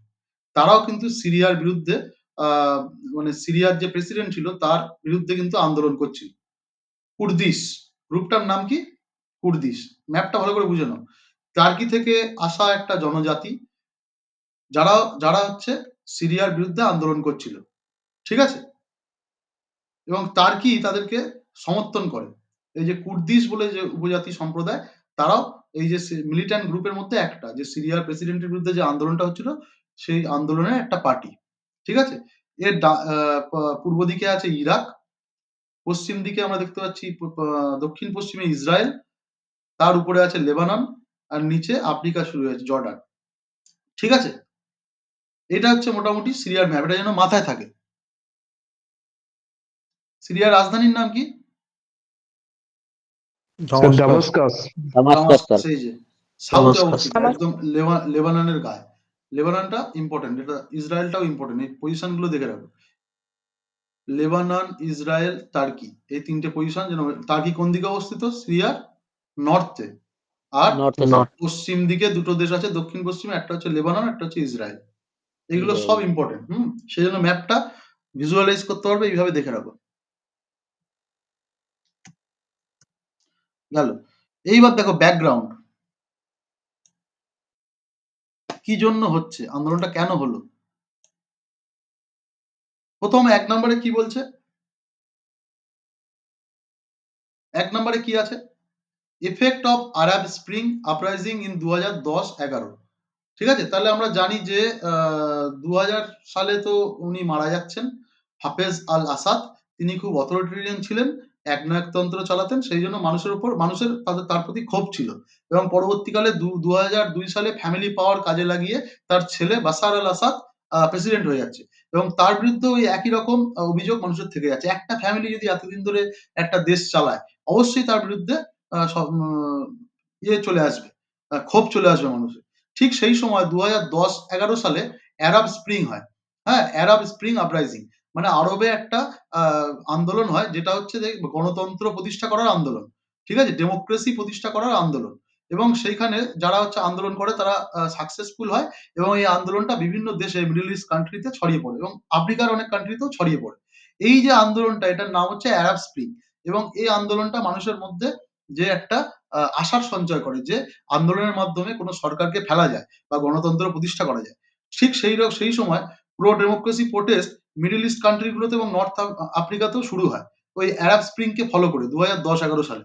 এবং তার একটা প্রভাব গিয়ে পড়ে হচ্ছে তোমার সিরিয়াতে। এবং সিরিয়াতেও প্রথম ওই সময় গণতন্ত্র প্রতিষ্ঠা করার জন্য বিভিন্ন মিলিট্যান্ট গ্রুপ এবং দেশবাসী ওই যে বাশার আল আসাদের সরকারের বিরুদ্ধে আন্দোলন শুরু করে, ঠিক আছে, অ্যারাব স্প্রিং এর প্রভাবে। কিন্তু সেই সময় কোনো না কোনো ভাবে বিভিন্ন বৈদেশিক শক্তির সহায়তায় বাশার আল আসাদ এই আন্দোলনটা দমন করতে সক্ষম হয়। এছাড়া আর কি কি ইস্যু ছিল, তাহলে অ্যারাব স্প্রিং একটা বড় কারণ আন্দোলনের। কি কি ইস্যুতে হচ্ছিল ঝামেলা? আনএমপ্লয়মেন্ট, কারণ সেই সময় দেশে প্রচুর এখনো আনএমপ্লয়মেন্ট ছিল। হ্যাঁ, মানুষের মধ্যে বেকারত্ব। ইকোনমিক ইনইকুয়ালিটি ছিল, মানে যারা বড় লোক তারা প্রচুর বড় লোক, যারা গরিব প্রচুর গরিব, এই ইনইকুয়ালিটিটা ছিল, তার জন্য আন্দোলন। আর করাপশন, ঠিক আছে, এই তিনটে কারণে মূলত আন্দোলনটা শুরু হয়েছিল এই বাশার আল আসাদের বিরুদ্ধে। The Assad regime dominated by. এবার আরেকটা জিনিস দেখো, বলছে এই যে আসাদ ফ্যামিলি যারা হচ্ছে দেশ চালাচ্ছে, তারা হচ্ছে আলউইট মাইনরিটি, ঠিক আছে। A minority Muslim sector in Syria. সিরিয়াতে মুসলিমের মধ্যে দুটো ভাগ আছে, আমরা জানি, শিয়া আর সুন্নি। মুসলিমদের দুটো ভাগ হয়, একটা হচ্ছে সুন্নি আর একটা হচ্ছে শিয়া। এবার সিরিয়াতে বেশিরভাগ লোক থাকে সুন্নি মুসলিম, ঠিক আছে, বেশিরভাগ মানুষ ওখানকার, তারা হচ্ছে পপুলেশনের বেশিরভাগ হচ্ছে সুন্নি মুসলিম। কিন্তু যে যে হচ্ছে দেশের প্রেসিডেন্ট, যে ফ্যামিলি মোটামুটি ওই রাজতন্ত্র চালানোর মতো প্রেসিডেন্ট আছে, বাট ফ্যামিলি মানে বাবা তার ছেলে প্রেসিডেন্ট হচ্ছে, তারা হচ্ছে শিয়া। সেই জন্য এই সুন্নিরা কিন্তু এই শিয়া যারা হচ্ছে মাইনরিটি তারা কেন আমাদের দেশের প্রধান ক্ষমতায় থাকবে, ঠিক আছে? এই বিরুদ্ধে এটাও একটা বড় কারণ। শিয়া সুন্নি ইস্যু এটাও কিন্তু বিশাল বড় কারণ, কারণ বেশিরভাগ পপুলেশন ছিল সুন্নি, কিন্তু যে প্রেসিডেন্ট ছিল সে হচ্ছে শিয়া। তাহলে এই একটা ক্ষোভও ছিল। তাহলে এটা হচ্ছে একটা ধর্মীয় কারণ আমরা বলতে পারি, ঠিক আছে?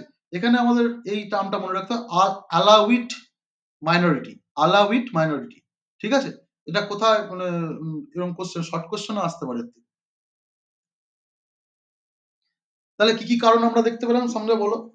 এক হচ্ছে অ্যারাব স্প্রিং, না দেখে নিজেরা মনে মনে ভাবো। অ্যারাব স্প্রিং 2010-11 সাল, আনএমপ্লয়মেন্ট, ইকোনমিক ইনইকুয়ালিটি, করাপশন, আর একটা হচ্ছে রিলিজিয়াস কস্ট, ঠিক আছে? এটা হচ্ছে মূলত আন্দোলনের মেন কারণ। এবার আমরা দেখবো যে কারা আন্দোলনটা করছিল।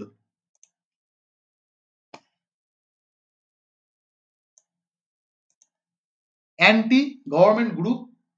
কোন কোন অ্যান্টি গভর্নমেন্ট গ্রুপ এই আন্দোলনটা শুরু করে? এই যে প্রথমেই বলেছি হায়াত তাহির আল সাম, এটা গ্রুপটার শর্ট ফর্ম বলছে HTS, হায়াত Tahrir Al some. Originally the আল কায়দা ব্রাঞ্চ ইন সিরিয়া। সিরিয়ার এটা একটা আল কায়দার ব্রাঞ্চ বলা যায়, আল কায়দার একটা সংগঠন, তাদের ব্রাঞ্চ বলা যেতে পারে। Aims to establish Sunni Islamic rule. তাহলে এদের মেন উদ্দেশ্য কি ছিল আন্দোলনের? ওই যে ধর্মীয় কারণটা, ঠিক আছে? যে আমরা সুন্নিদের ইসলামিক রুল তৈরি করবো এখানে। যে শিয়াদের আন্দোলনে মানে আমরা সুন্নিরা সবচেয়ে এখানে বেশি আছি, আমরা কেন শিয়া প্রেসিডেন্টের আন্ডারে থাকবো, সেটাই হচ্ছে এদের মেন এইমস ছিল, ঠিক আছে? HTS যে গ্রুপটা, তাদের মেন উদ্দেশ্য হচ্ছে সুন্নি ইসলামিক রুল প্রতিষ্ঠা করব। 2 নম্বর আর একটা গ্রুপ ছিল, সেই গ্রুপটার নাম হচ্ছে Syrian Democratic forces. Syrian Democratic forces, SDF। এরা কারা? ওই যে আমি নর্থে যেখানে দেখেছিলাম তুর্কির সাইডটায় নর্থে যে একটা এথনিক গ্রুপ ছিল, ইরানিয়ান এথনিক গ্রুপ, ঠিক আছে?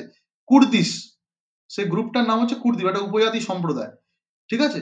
এরা আন্দোলন করে এবং এদের যে দলটা সেটার নাম হচ্ছে SDF, Syrian Democratic forces, has been primarily focused on securing autonomy and rights of Syria Kurdish population. তারা চাইছিল কি যে কুর্দিশরা, যারা আমরা এই নর্থে আছি, সিরিয়ার নর্থে থাকি, আমাদের নিজস্ব অটোনমি দিতে হবে। যেমন আমাদের এখানেও আছে, জম্মু কাশ্মীর চায় কি যে তারা অটোনমি চায়, যে আমরা ভারতেও থাকবো না, আমরা পাকিস্তানেও থাকবো না, আমাদের একটা আলাদা দেশ হবে। তাদের একটা এথনিসিটি আছে। এথনিসিটি মানে হচ্ছে যে জাতিগত উন্নাসিকতা, হ্যাঁ, আমরা নিজেরা আলাদা সবার থেকে এবং আমরা আমাদের মতো থাকবো। তাহলে এই যে এথনিক গ্রুপ কুর্দিশ, এরা চাইছিল যে সিরিয়ার থেকে আলাদা হয়ে যাবে, নর্থ থেকে সিরিয়ার থেকে আলাদা করে তারা একটা আলাদা দেশ প্রতিষ্ঠা করবে, ঠিক আছে? এদের যে ফোর্সটা সেটার নাম হচ্ছে সিরিয়ান ডেমোক্রেটিক ফোর্স, ঠিক আছে? এটা মূলত কুর্দিশ উপজাতি গোষ্ঠীর একটা গ্রুপ। এরাও আন্দোলনে মানে অ্যান্টি গভর্নমেন্ট আন্দোলনের একটা অংশ।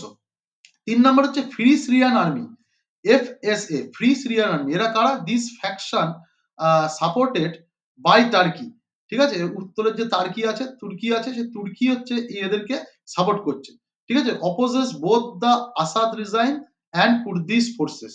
এরা আবার কি কুর্দিশদেরও বিরুদ্ধে, আবার আসাদ যে হচ্ছে সিরিয়ার হচ্ছে প্রেসিডেন্ট, তারও বিরুদ্ধে আন্দোলন করছিল। এদের নাম কি? Free Syrian army.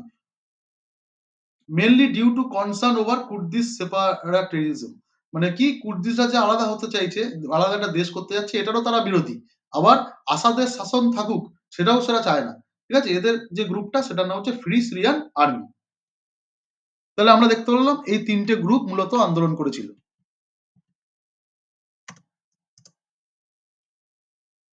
এবার আমরা দেখব ফরেন ফোর্সেস, কিছু বৈদেশিক ফোর্স আছে, কিছু বিদেশ যারা এখানে দুটো পক্ষ দুদিকে নিয়েছিল।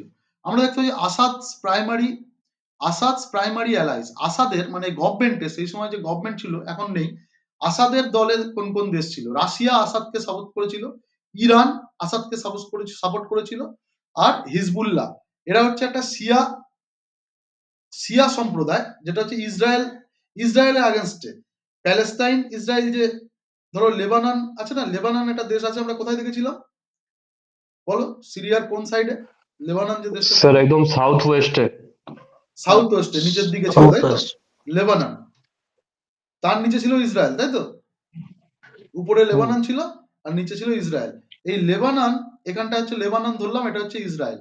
এই লেবানন আর ইসরায়েলের মধ্যে আবার বিশাল ঝামেলা আছে, ঠিক আছে? এই লেবাননের একটা ফোর্স হচ্ছে যারা ইসরায়েলের বিরুদ্ধে আন্দোলন করে, সেই হামাস। ফোর্সটার নাম হচ্ছে হিজবুল্লাহ। হামাসটা হচ্ছে প্যালেস্তাইনে, গুলিয়ে ফেললে হবে না, এটা লেবানন, ঠিক আছে? লেবাননে একটা গ্রুপ আছে যারা ইসরায়েলের বিরুদ্ধে, এটার নাম হচ্ছে হিজবুল্লাহ, ঠিক আছে? একটা সম্প্রদায়। এরা কি? এরা হচ্ছে শিয়া মুসলমানদের সম্প্রদায়। তাহলে আবার আসাদ আসাদ কোন কোন দলের ছিল? শিয়া না সুন্নি? আসাদ কোন দলের? শিয়া। শিয়া। তাহলে সেই জন্য সেই শিয়া। ইস্যুতে হিজবুল্লাহ আবার আসাদকে সাপোর্ট করছে, ঠিক আছে? কারণ ওরা চাইছে যে শিয়া মুসলিমদের সাপোর্টার হিজবুল্লাহ গ্রুপটা, আবার আসাদও শিয়া, সেই জন্য এরা কিন্তু আসাদের সাপোর্টার হিজবুল্লাহ গ্রুপটা। আর একটা কারণ কি? যেহেতু ইসরায়েল শত্রু, ইসরায়েল আবার অ্যান্টি আসাদ, সেই জন্য শত্রু আমার বন্ধু। এই যে ইসরায়েল দেখতে পাচ্ছি অ্যান্টি আসাদ, আসাদের উল্টো দিক। Due to Palestine support of Syria government. আবার ইসরায়েল কেন আসাদের উল্টে, মানে গভর্নমেন্টের উল্টে ছিল? সিরিয়ান গভর্নমেন্টের বিরোধিতা কেন করেছিল? কারণ এই সিরিয়ান গভর্নমেন্ট এরা হচ্ছে প্যালেস্টাইনকে সাপোর্ট করেছিল। আমরা জানি প্যালেস্টাইন আর ইসরায়েলের মধ্যে ঝামেলা আছে। তাহলে প্যালেস্টাইনের সাপোর্টার হচ্ছে কারা? এই যে সিরিয়ান গভর্নমেন্ট সাপোর্ট করেছিল, সেই জন্য সিরিয়ান গভর্নমেন্টের বিরুদ্ধে ছিল ইসরায়েল।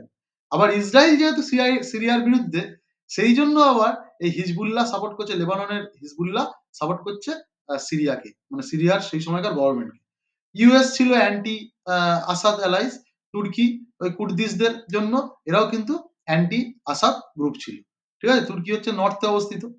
তাহলে অ্যান্টি আসাদ কারা কারা ছিল? ইউএস, তুর্কি আর হচ্ছে ইসরায়েল। আর আসাদের সাপোর্টার কারা কারা ছিল? রাশিয়া, ইরান, হিজবুল্লাহ, এরা সাপোর্ট করেছিল, ঠিক আছে? তাহলে এই যে দেশ ছেড়ে পালালো আসাদ, এর ফলে কারা খুশি হলো আর কারা অখুশি হলো? কোন রাশিয়া। কোন দেশ? রাশিয়া, ইরান আর হিজবুল্লাহ। স্যার খুশি হয়েছে ইউএস খুশি টার্কি। হলো কারা? ইউএস তার কাদের জন্য সুবিধা হলো? ডিপ্লোম্যাটিক রিলেশন, কাদের ডিপ্লোম্যাটিক ইয়ে হলো, গেন হলো বলো? ইউএস, টার্কি, এই তো ইউএস, টার্কি, ইসরায়েল। ইসরায়েল। কাদের ডিপ্লোম্যাটিক লস হলো? Sir diplomatic loss. Russia, Hezbollah আর Iran. Iran, Russia, Iran, Russia, Hezbollah. আর হিজবুল্লাহ হিজবুল্লাহ কোন দেশের অর্গানাইজেশন? লেবানন। লেবানন। লেবানন সিরিয়ার কোন দিকে অবস্থিত? স্যার দক্ষিণ সিরিয়ার পশ্চিম দিকে হচ্ছে south West. South South West. Good, এইভাবে পড়তে হবে, একদম পুরো ছবির মতো মনে থাকবে মাথা। হ্যাঁ, ছবিটা কিন্তু ইম্পর্টেন্ট, ম্যাপটা। এবার আমরা দেখবো what is India's approach towards Syria. আমাদের টেনে টুনে ইন্ডিয়ার সাথে কি হচ্ছে, প্রভাব পড়ছে সেখানে আনতে হবে, যেহেতু আমরা ইন্ডিয়া থাকি, ইন্ডিয়ার পরীক্ষা দিচ্ছি।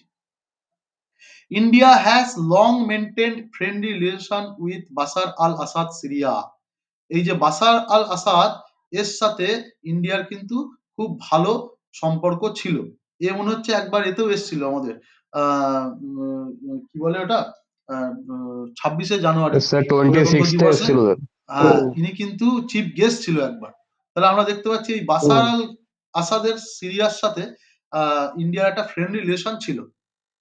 Syria has historically been an important member of Nehru's championed non-aligned movement. নেহেরুর একটা মুভমেন্ট ছিল যেটার নাম হচ্ছে নন অ্যালাইন মুভমেন্ট, মানে আমরা কারোর শত্রু না, কারোর বন্ধু না, ঠিক আছে? কারোর সাথে আমরা অ্যালাইন হব না, অ্যালাই করবো না। তাহলে এই যে নন অ্যালাইন মুভমেন্ট নাম যেটাকে বলা হয়, সেটার সিরিয়ার যে বাশার গভর্নমেন্ট, তারা কিন্তু এটার ভালো রকম সমর্থক ছিলেন, মেম্বার ছিলেন নন এনএএম এর। Syria, a Muslim majority country, has consistently supported India's position on Kashmir issue. তাহলে ইন্ডিয়া যে পিওকে, পাকিস্তান অকুপাইড কাশ্মীর আছে আর ইন্ডিয়ার কাশ্মীর আছে। তাহলে এই যে ইন্ডিয়া যে বলছে যে কাশ্মীরটা ইন্ডিয়া, হ্যাঁ, এই যে ইস্যুটা, এটাতে কিন্তু সিরিয়ার গভর্নমেন্ট সাপোর্ট দিয়েছিল। Unlike many other organization of Islamic cooperation countries that often oppose it, particularly Pakistan. তাহলে বেশিরভাগ যে Muslim majority country, Islamic country আছে, তারা কিন্তু পাকিস্তানকে সাপোর্ট করে, কিন্তু সিরিয়া একটা মুসলিম মেজরিটি কান্ট্রি হয়েও ইন্ডিয়ার এই ইস্যুতে ইন্ডিয়ার পাশে ছিল। নেক্সট বলছে ইন্ডিয়া হ্যাজ ইনভেস্টেড, এবার ইকোনমিক দেখো, in projects like the Tishreen power plant and Hama iron and steel plant. এই দুটোতে ইন্ডিয়া কিন্তু ইনভেস্টমেন্ট করেছিল, এই দুটো সিরিয়াতে, তিসরিন পাওয়ার প্ল্যান্ট আর Hama iron steel plant. Tishreen power plant আর Hama iron and steel plant, এখানে কিন্তু ইন্ডিয়া সিরিয়াতে বিনিয়োগ করেছিল, ইনভেস্টমেন্ট করেছিল। তাহলে ইন্ডিয়ার সাথে আমরা দেখতে পাচ্ছি মোটামুটি ওভারঅল ভালো সম্পর্কই ছিল, ঠিক আছে। এই যে আসাদ গভর্নমেন্ট যাওয়াতে ইন্ডিয়ার জন্য সেটা ভালো হলো না খারাপ হলো? খারাপ হলো। খারাপ বলেছে। খারাপ হলো, কারণ আসাদ গভর্নমেন্টের সাথে কিন্তু ইন্ডিয়ার বাইল্যাটারাল রিলেশন যথেষ্ট ভালো ছিল। এবার বলছে caution amid crisis, India has called for, এই যে রিসেন্টলি ইন্ডিয়া বলেছে যে peaceful and inclusive Syrian led political process while emphasizing the need to preserve Syria's unity, sovereignty and territorial integrity. India বলেছে যে সিরিয়ার ইন্টিগ্রিটি, সোভারেনিটি এবং ইন্টিগ্রিটি এবং যেন ইউনিটি বজায় থাকে, সেটা বলেছে ইন্ডিয়া। এটা ইন্ডিয়ার স্ট্যান্স, মানে ইন্ডিয়া এখন বর্তমানে কি পরিস্থিতিতে আছে, মানে কি স্ট্যান্স আছে ইন্ডিয়ার, সেটা জিজ্ঞেস করছে। আর কি বলছে, Indian ministry of external affairs issued a caution for Indians in Syria advising them to leave if possible as the situation in the capital escalated. তাহলে বলেছে যারা ইন্ডিয়ান সিরিয়াতে আছে তাদেরকে ঘরে ফিরে আসতে বলছে ইন্ডিয়া, কারণ সিরিয়ার অবস্থা ভালো না, ঠিক আছে। ইন্ডিয়া চাইছে যে সিরিয়ার ইউনিটি, ইন্টিগ্রিটি এবং সোভারেনিটি যেন বজায় থাকে, এটা হচ্ছে ইন্ডিয়ার স্ট্যান্স বর্তমানে এই পরিস্থিতিতে। ক্লিয়ার? ক্লিয়ার? হ্যাঁ স্যার, হ্যাঁ স্যার। Syria issue Yeah. মোটামুটি ওভারঅল ক্লিয়ার তো? হ্যাঁ স্যার। স্যার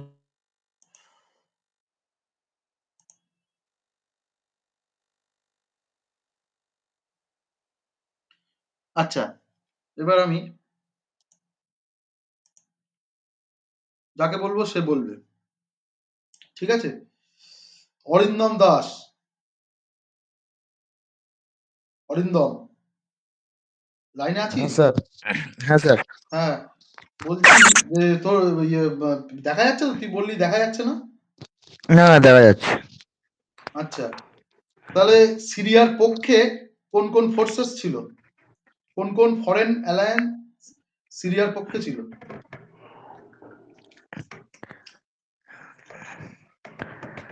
একটু করে না দেখলে স্যার একটু নেই। আচ্ছা, এটা অর্ণব বলো।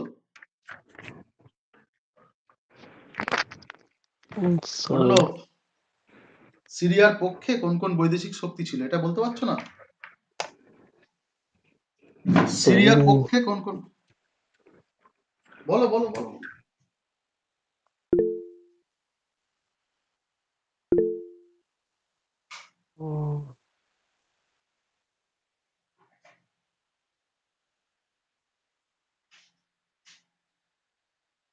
কোন কোন বৈদেশিক শক্তি সিরিয়ার পক্ষে ছিল?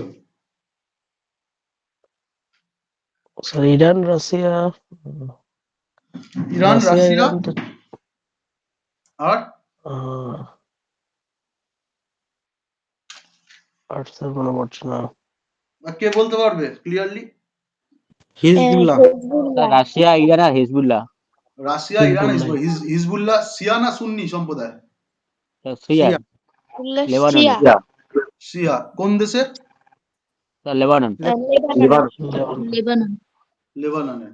আচ্ছা, এবার অনিন্দিতা বলো, অনিন্দিতা, অনিন্দিতা কোলে। হ্যাঁ স্যার বলো, একটা কারণ বলো যে সিরিয়াতে কেন এই যে গৃহযুদ্ধ বাঁধলো, সিভিল ওয়ার হলো। স্যার প্রধান কারণটা তো হয়েছিল যেটা একনায়কতন্ত্র যেটা ছিল, কোনো মানে প্রজাতান্ত্রিক বিষয়টা ছিল না, ওই জন্য ওইটা হচ্ছে মূল কারণ। আচ্ছা, এবার অঙ্কিতা বলো ধর্মীয় কারণ কি?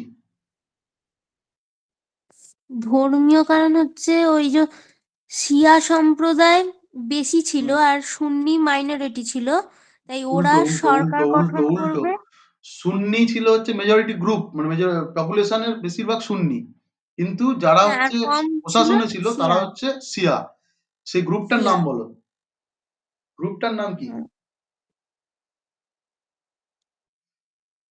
আলউইট, ALWIT, হ্যাঁ আলউইট। আইলউইট মাইনরিটি, তারা ইয়েতে ছিল, তাই তো? হ্যাঁ আচ্ছা, ঠিক আছে, তাহলে ওভারঅল মোটামুটি হয়েছে। এবার দেখলে আশা করি হয়ে যাবে। ঠিক আছে, এরপরে কাজ দেবো, অসুবিধা নেই, লিখতে দেবো আমি। আচ্ছা, নেক্সট যে ইস্যুটা আমরা আলোচনা করব সেটা স্যার যদি আয়া। হ্যাঁ স্যার হ্যাঁ, স্যার এটা কি বাংলায় নোট পাওয়া যাবে? না আমরা লিখে এটা লিখবো এটাকে? আমরা লিখে আমায় দেখাবে। আমি যেভাবে বলছি তো বাংলায়, মাথায় তো ঢুকছে। হ্যাঁ স্যার। এবার ইংলিশ যে ইয়েগুলো আছে তোমরা বাংলায় লিখবে। যদি বাংলাতে সাবলীল হও, যার ইংলিশে সাবলীল তারা ইংলিশে লিখবে। ঠিক আছে, জাস্ট স্যার এখান থেকে মেনলি কত ইনফরমেশন ওয়ার্ডস এর মধ্যে লিখতে হয় এরকম কিছু? খুব কম সময় পাবে, 15 থেকে 20 নাম্বার থাকবে, ম্যাক্সিমাম 20, 15 বা 10 এরকম থাকবে। ঠিক আছে, 15 আর 20 এই 2 নম্বরই আসে মোটামুটি। আহ, গুছিয়ে 1 পেজের একটু কম। ঠিক আছে, আচ্ছা মোটামুটি ওই 100 ওয়ার্ড, খুব বেশি ওকে। লেখার স্কোপ নেই, টাইম খুব শর্ট।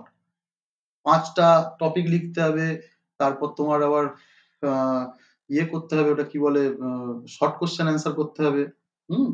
টাইম খুব শর্ট, আচ্ছা অঙ্ক করতে হবে। পয়েন্ট আকারে মানে স্যার পয়েন্ট করে কি মানে পয়েন্ট করে করে লিখতে হবে না মানে জাস্ট একটা পয়েন্ট করে প্যারাগ্রাফের মতন লিখবে, করে? যেমন বললাম যে আচ্ছা বর্তমানে এই কারণে খবরে আছে। এবার দেখবে যে কেমন হয়েছে, কোশ্চেনটা কেমন আছে, যে সিরিয়া সিভিল ওয়ার নিয়ে আপনার ভিউ আলোচনা করুন, সেটা দিতে পারে। ঠিক আছে, what is the cause behind Syrian civil war, দেখবে তাতে 10 নাম্বার আছে। যদি এরকম থাকে তাহলে শুধু কারণগুলো লিখবে। ঠিক আছে, what are the factors behind the আচ্ছা সিরিয়াল সিভিল ওয়ার, এরকম যদি আসে তাহলে শর্টে লিখতে হবে, আরো 10 নম্বরে থাকতে পারে, তখন শুধু কারণগুলো লিখতে হবে। ঠিক আছে, উম, তোমার সিরিয়ান সিভিল ওয়ার নিয়ে কিছু লিখুন, এরকম দিতে পারে। ঠিক আছে, তার মানে পুরোটাই লিখতে হবে। তাহলে পুরোটা লিখতে গেলে শর্ট শর্ট করে সবকিছুই ছুঁয়ে যেতে হবে। বোঝা গেল? তুমি যে জানো ওই ব্যাপারটাকে বুঝিয়ে দিতে হবে যে এই কারণে হয়েছে, এইটা হচ্ছে ব্যাকগ্রাউন্ড, অ্যারাব স্প্রিং একটা বিরাট কারণ। আর এই হচ্ছে কারণ, একটা মেন কারণ হচ্ছে ওখানে একটা অথরিটেরিয়ান শাসন ছিল, প্রথমে ইনি ছিলেন, নামগুলো মনে রাখতে হবে, নামগুলো উল্লেখ করতে হবে। ঠিক আছে, বাশার আল আসাদের আগে কে আচ্ছা ছিল? বাশার আল আসাদের বাবার নাম কি, যে প্রথম ফাতে আল সিরিয়া? আসাদ। ফাতে আল হাফেজ, আসাদ। হাফেজ, হাফেজ, হাফেজ, হাফেজ, হাফেজ। হাফেজ আল আসাদ। হুম, এরকম ভাবে মনে রাখবে। ঠিক আছে, তাহলে আমরা নেক্সট স্লাইডে যাই। আচ্ছা, আমরা জানি যে রিসেন্টলি এগুলো শর্ট কোশ্চেনের জন্য ইম্পর্টেন্ট, আলোচনা করলে নামগুলো মনে থাকবে। রিসেন্টলি রিজার্ভ ব্যাংকের গভর্নর হয়েছেন কে? সঞ্জয় মালহোত্রা। ঠিক আছে, আর কততম গভর্নর হলেন? 26তম। এইটুকু 26তম মাথায় স্যার। রাখলেই হবে, এইটুকু মাথায় রাখলেই হবে। রিসেন্টলি হলো কে? সঞ্জয় মালহোত্রা, নাম মুখস্থ করে ফেলতে হবে, এবং 26তম গভর্নর সঞ্জয় মালহোত্রা। ঠিক আছে, তোমাদের কিন্তু অপশন থাকবে না, মনে রাখবে সবসময়। আচ্ছা, এই ইস্যুটা আজকে আলোচনা করবো না, এটা পরে, এটা অনেক বড় টপিক।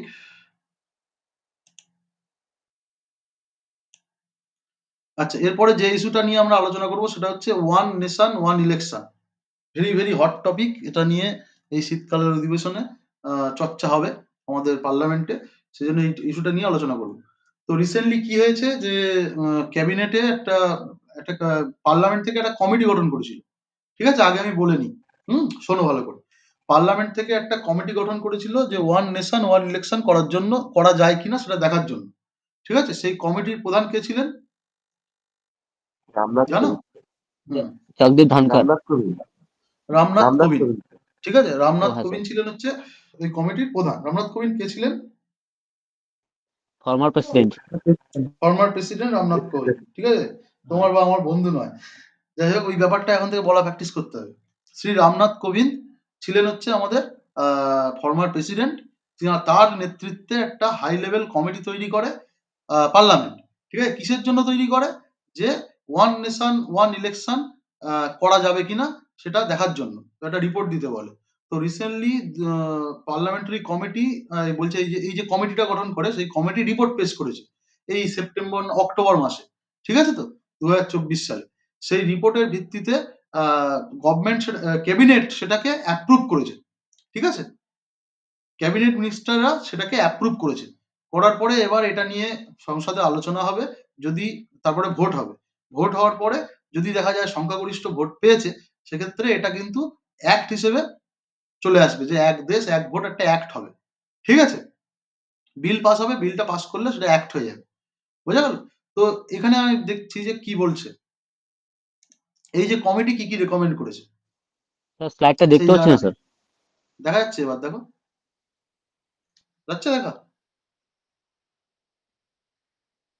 যাচ্ছে।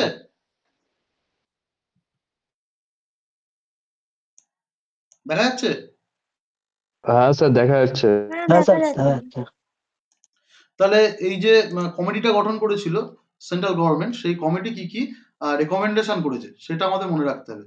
এই কমিটি কি রেকমেন্ড করেছে দেখি, হাই লেভেল কমিটিটা কি রেকমেন্ড করেছে। বলছে election have been held simultaneously between 1951 থেকে 1967।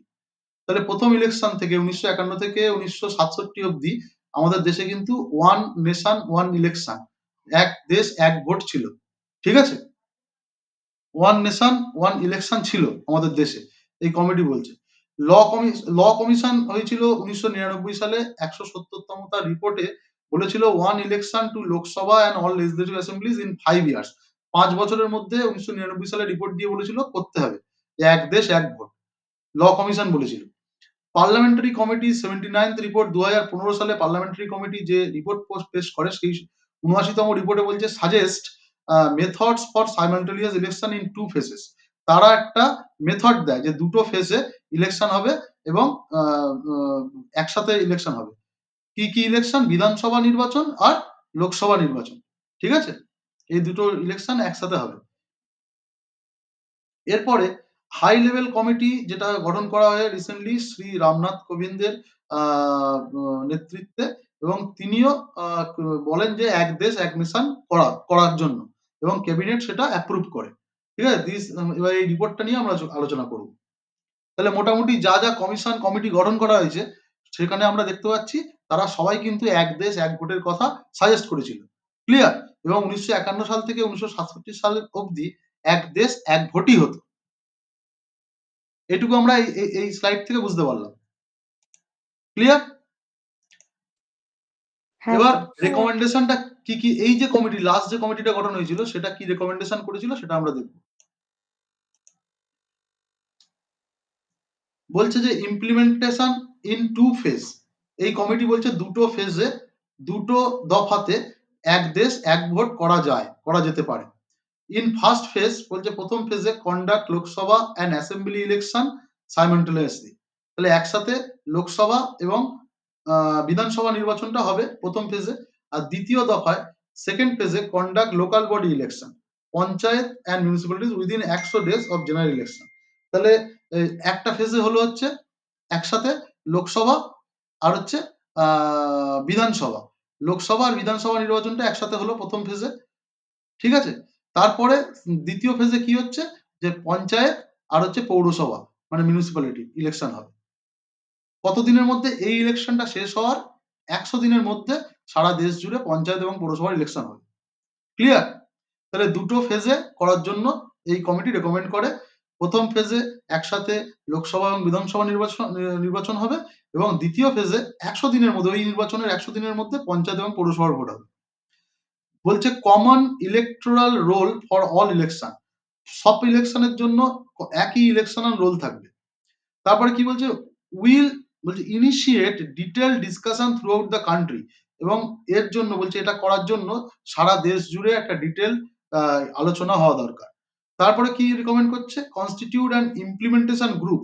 এই যে এক দেশ এক ভোটটাকে ইমপ্লিমেন্ট করার জন্য একটা ইমপ্লিমেন্টেশন গ্রুপ তৈরি করা দরকার।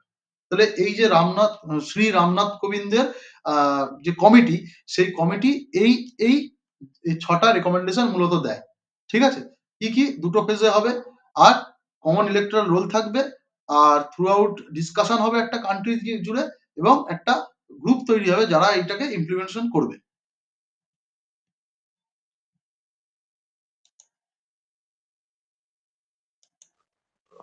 Okay sir. Committees recommended for simultaneous election, এই যা যা বললাম এইগুলোই এখানে আছে। ঠিক আছে? তো এখানে যে 170তম ল কমিশন কোন কোন কমিটি সাইমালটেনিয়াস ইলেকশনের কথা বলেছিল, সেই কমিটি যেটা আমরা আগে আলোচনা করলাম, এখানে জাস্ট গ্রাফিক্যালি দেখানো আছে। তোমরা পরীক্ষায় এইভাবেও লিখতে পারো। যে কমিটি রেকমেন্ডেড ফর সাইমালটেনিয়াস, একসাথে ভোটের জন্য যে কমিটি রেকমেন্ড করেছিল বলে 4টে এই যে ট্রি করে, মানে তোমার ট্রি ফরম্যাটে এরকম ভাবে লিখতে পারো। 170তম রিপোর্ট, এগুলো বেশি ভিজুয়াল হয় এবং এগুলো লিখলে, এইভাবে লিখলে তোমার নাম্বার বেশি পাবে। সোজাসুজি লেখার থেকে এইভাবে লেখার চেষ্টা করবে যে কোনো জিনিস, ঠিক আছে? মানে এত ডিজাইন করার সময় পাবে না, জাস্ট যে কমিটি রেকমেন্ড করেছিল বলে 1 2 এরকম ভাবে পাশাপাশি করে দিলে, একটা ট্রি করে 4টে উল্লেখ করে দিলে, এইভাবে করবে পরীক্ষায়, যখন লিখবে। এবার বলছে নিড কি, জরুরি কি, দরকার কি সাইমালটেনিয়াস ইলেকশন করার একসাথে।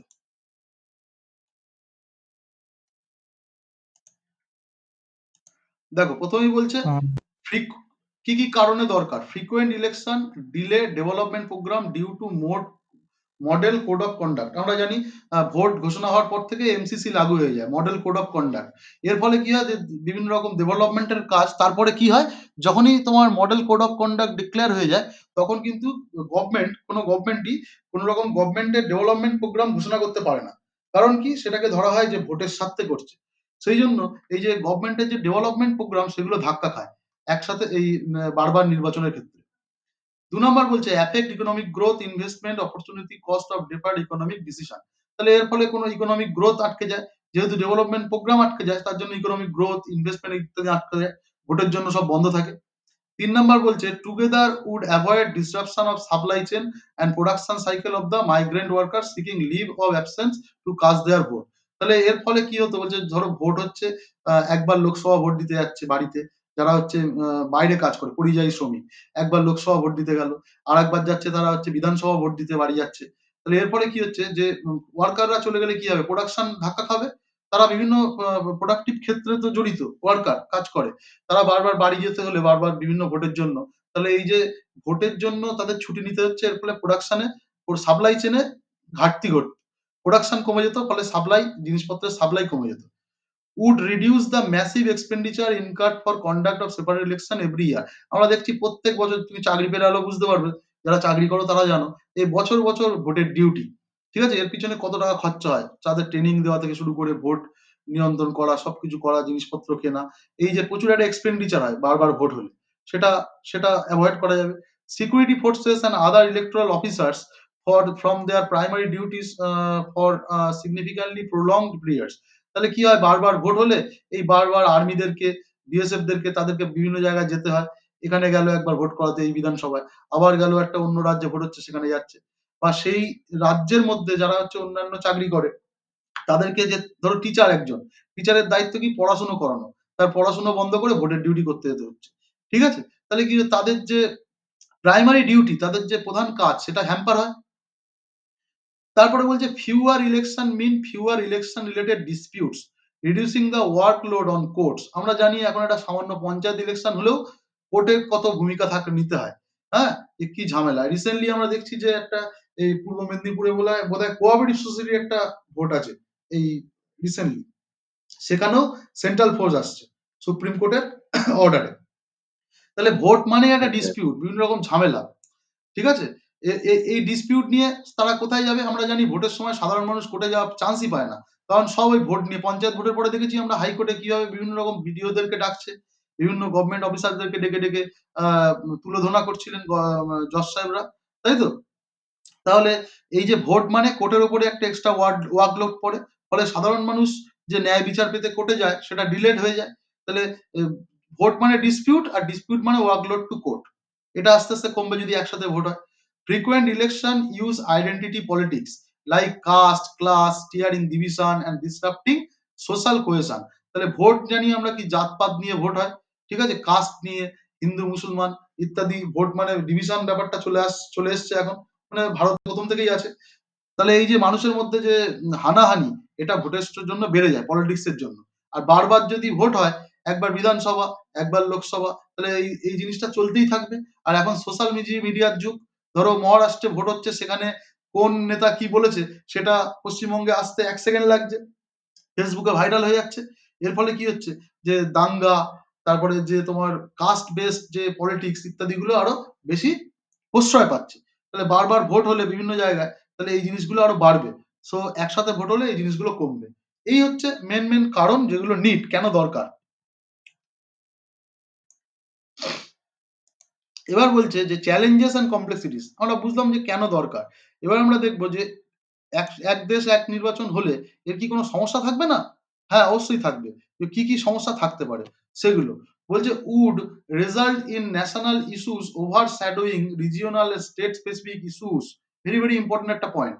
বলছে কি হবে, এক দেশ এক ভোট যদি হয়, আমরা দেখেছি লোকসভা ভোটে একরকম মাইন্ডসেট নিয়ে আমরা ভোট দিই লোকসভা ভোটে, তাই তো? যে আমরা তখন ন্যাশনাল ইস্যুগুলোর উপর বেশি গুরুত্ব দিই, তার ভিত্তিতে আমরা ভোটটা দিই যে কোন পার্টিকে রাখলে আমাদের দেশের ভালো আর কোন পার্টিকে রাখলে দেশের খারাপ, সেই ইস্যুকে বেস করে ভোট দিই।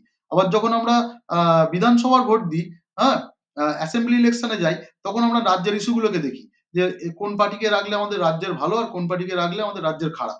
তাহলে যদি একসাথে দুটো ভোট হয়, তাহলে তখন আমরা কি এই যে ন্যাশনাল ইস্যুকে গুরুত্ব দেবো নাকি রাজ্যের ইস্যুকে গুরুত্ব দেবো বুঝতে পারবো না, ওভারল্যাপ করে যাবে। কোন ইস্যুটা আমরা গুরুত্ব দেবো, কোন ইস্যুর ভিত্তিতে আমরা কাকে ভোট দেবো সেটা বুঝতে পারবো না, আমাদের মাথাটা গুলিয়ে যাবে, ওভারল্যাপ করে যাবে দুটো ইস্যুই। এটা একটা চ্যালেঞ্জ, প্রবলেম।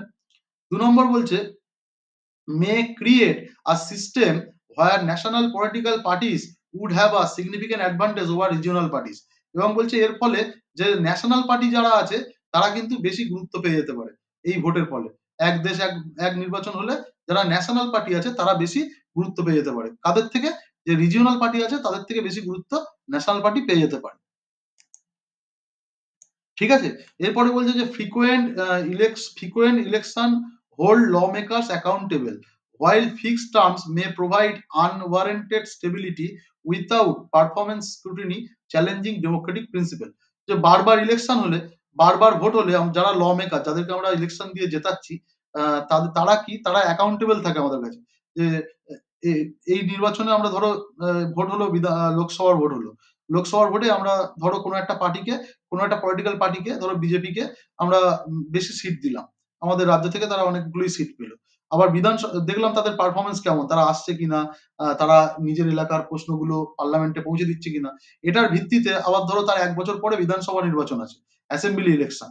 তো অ্যাসেম্বলি ইলেকশনে আমরা প্রতিশোধ নিতে পারবো, আমাদের কাছে অ্যাকাউন্টেবিলিটি থাকবে যে এরা কোনো কাজ করেনি, এদেরকে আর ভোটে জেতানো যাবে না।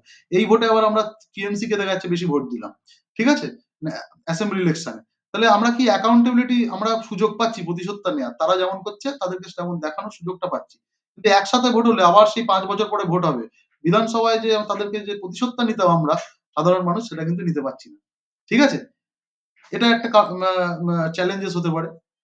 নেক্সট বলছে যে constitutional amendment concerning the term of state legislative assemblies under article 72 can be carried out without ratification of state, thus opinion and say of state is reduced। হ্যাঁ, তাহলে বলছে যে কনস্টিটিউশন অ্যামেন্ডমেন্ট করতে হবে, তো যে এক দেশ এক ভোট করতে হয়, তাহলে কনস্টিটিউশনে যে ধারা 324 নম্বরে কি আছে, যে ইলেকশন কমিশনের কাজ কি হবে, কোন ইলেকশন কে করবে, সেসব নিয়ে দেওয়া রয়েছে, সেগুলোতে অ্যামেন্ডমেন্ট লাগবে। এর মধ্যে আর্টিকেল 172 স্টেট ইলেকশনের কথা বলা আছে যে কি প্রসিডিওরে হবে, সেখানে অ্যামেন্ডমেন্ট লাগবে। বলছে যে constitutional amendment concerning the term of the state legislative assemblies under 172 can be carried out without ratification by state. তাহলে এইটা ঠিক করবে কে? 172 নম্বরে ভোট কিভাবে হবে এটা কে ঠিক করবে? পার্লামেন্ট ঠিক করবে, ঠিক আছে। এবং এক্ষেত্রে স্পেশাল মেজরিটির দরকার হয় না, মানে রাজ্যের সম্মতি 50% অফ দ্য স্টেটের সম্মতি দরকার হয় না এই আইন পাস করার ক্ষেত্রে। তাহলে এক্ষেত্রে যেহেতু স্টেটের সুযোগ থাকছে না, তাহলে সেন্ট্রাল গভর্নমেন্ট নিজের মতো করে এই আইনে সংশোধন করলে রাজ্যগুলো ধাক্কা খেতে পারে, রাজ্যের স্বার্থ সেটাই বলছে। Organizing one nation one election would require significant resources including a vast supply of electronic voting machine and trained personnel to oversee the process। তাহলে বলছি এর জন্য প্রচুর আমাদের রিসোর্স লাগবে। যে আগে জানি ধরো মহারাষ্ট্রে ভোট হলো, ধরো সাপোজ মহারাষ্ট্রে ভোট হলো, মহারাষ্ট্রের পরে ভোট আছে দেখা যাচ্ছে 15 দিন পরে ওয়েস্ট বেঙ্গলে ভোট, তাহলে এই যে এখানে যে ইভিএম গুলো ইউজ হয়েছিল সেগুলো আবার এখানে পাঠিয়ে দিত ইলেকশন কমিশন। কিন্তু একসাথে যদি ভোট হয় তাহলে সব জায়গার জন্য আবার নতুন ইভিএম বানাতে হবে, ঠিক আছে, ইলেকট্রনিক ভোটিং মেশিন, তার সাথে সাথে ট্রেন পার্সোনাল লাগবে প্রচুর এই ইভিএম গুলোকে মেনটেন করার জন্য। কোনো একটা গন্ডগোলের সাথে সাথে চলে যায় গিয়ে ঠিক করতে যারা পার্সোনাল থাকে, তাদেরকে আরো বেশি করে নিয়োগ করতে হবে, এর ফলে প্রচুর রিসোর্সের খরচা হবে, ঠিক আছে। এইগুলো হচ্ছে চ্যালেঞ্জ, এই সমস্যার সম্মুখীন আমাদের হতে পারে যদি ওয়ান নেশন ওয়ান ইলেকশন হয়।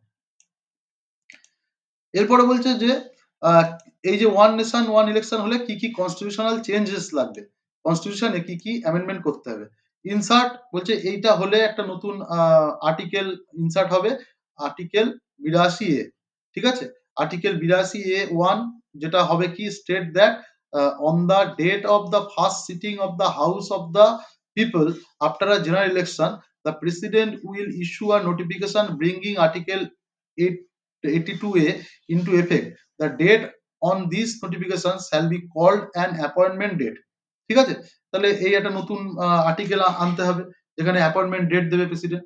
আর্টিকেল 82A(2) তে বলছে will state that all legislative assemblies constituted in any general election held after the appointment date shall be come to an end on the expiry of the full term of the House of the People.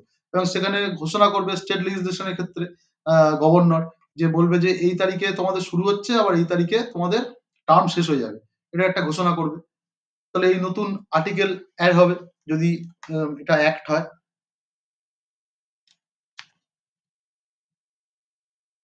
এগুলো proposed, হ্যাঁ। আর কি হতে পারে?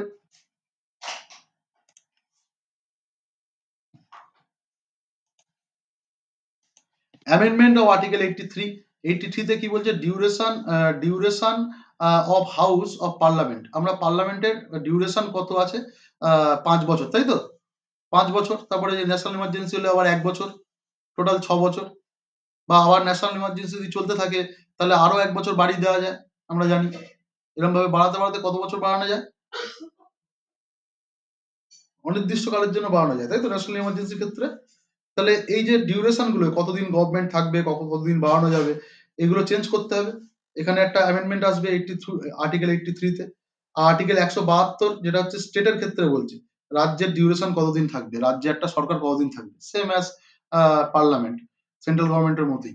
Article 172 এটাতেও একটা amendment করতে হবে যদি হয় ওয়ান নেশন ওয়ান ইলেকশন।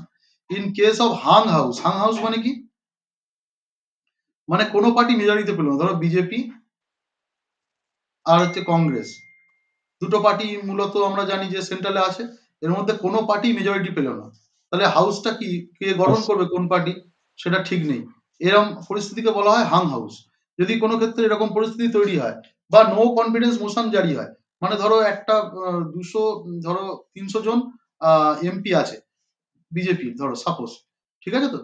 এবার 300 জনের মধ্যে দেখা যাচ্ছে 300 জন সমর্থন আছে বলে বিজেপির যে প্রধানমন্ত্রী আছে তিনি আছেন, পিএম আছেন।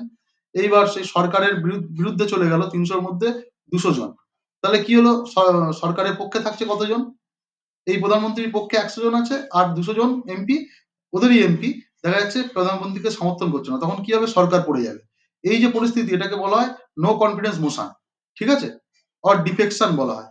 এই ইত্যাদি ক্ষেত্রে fresh election to be conducted to constitute the new Lok Sabha or state assembly for the unexpired term of the immediately preceding full term of the house।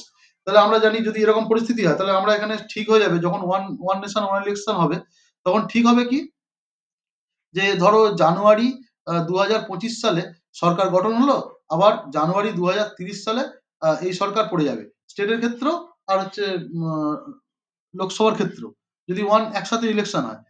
এবার তার মধ্যে দেখা যাচ্ছে অনাস্থা হলো বা হাং হাউস হয়ে গেল, তখন কি হবে, সরকার তো তার আগেই পড়ে যাবে। 2025 থেকে 2027 সালে গিয়ে নো কনফিডেন্স মোশন হলো, তখন কি হবে, তাহলে সরকার তো ফেলে দিতে হবে। তাহলে এই এরকম ক্ষেত্রে তখন কি হবে, তখন কি আবার সেই সবার একসাথে ভোট হবে, সব রাজ্য এবং পার্লামেন্টের, নাকি কি হবে, সেটা একটা বড় সমস্যা হয়ে দাঁড়িয়েছে। ঠিক আছে, আনএক্সপায়ার্ড টার্মে যদি কোনো সরকার পড়ে যায় তখন সেক্ষেত্রে কি হবে। এবার বলছে it ensures continuity in cycle of simultaneous election. এবার সাইমেন্টেনিয়াস ইলেকশন কিভাবে হবে, ঠিক আছে, সেটা এনশিওর করতে হবে। মানে এই এরকম যদি পরিস্থিতি তৈরি হয়, Hang house, no confidence motion ইত্যাদি যদি তৈরি হয়, তখন ফ্রেশ ইলেকশন কিভাবে হবে সেটাও এনশিওর করতে হবে। ঠিক আছে, সব জায়গায় কি আবার কি দেখা যাচ্ছে রাজ্য সরকার পড়লো না, সেন্ট্রাল গভর্নমেন্ট পড়ে গেল, তাহলে কি রাজ্য সরকারগুলো ফেলে দেওয়া হবে না কি হবে, এটা নিয়ে এটা এনশিওর করতে হবে যে এই সাইকেল অফ সাইমেন্টেনিয়াস ইলেকশন যেন বজায় থাকে, বছর বছর যেন হয়। এই 1 বছর হলো, তারপরের 5 বছর থেকে আবার সে আগের মতো হয়ে গেল, সেটা যেন না হয়।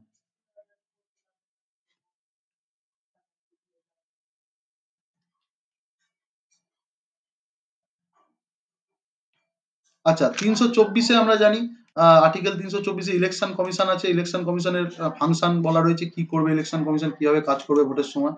সেইখানেও তাহলে কি করতে হবে, একটা নতুন ধারা আনতে হবে 324 ইলেকশন কমিশনের ক্ষেত্রে, relating to the holding of কিভাবে সাইমেন্টালিয়াস ইলেকশন পৌরসভা পঞ্চায়েতগুলোতে হবে।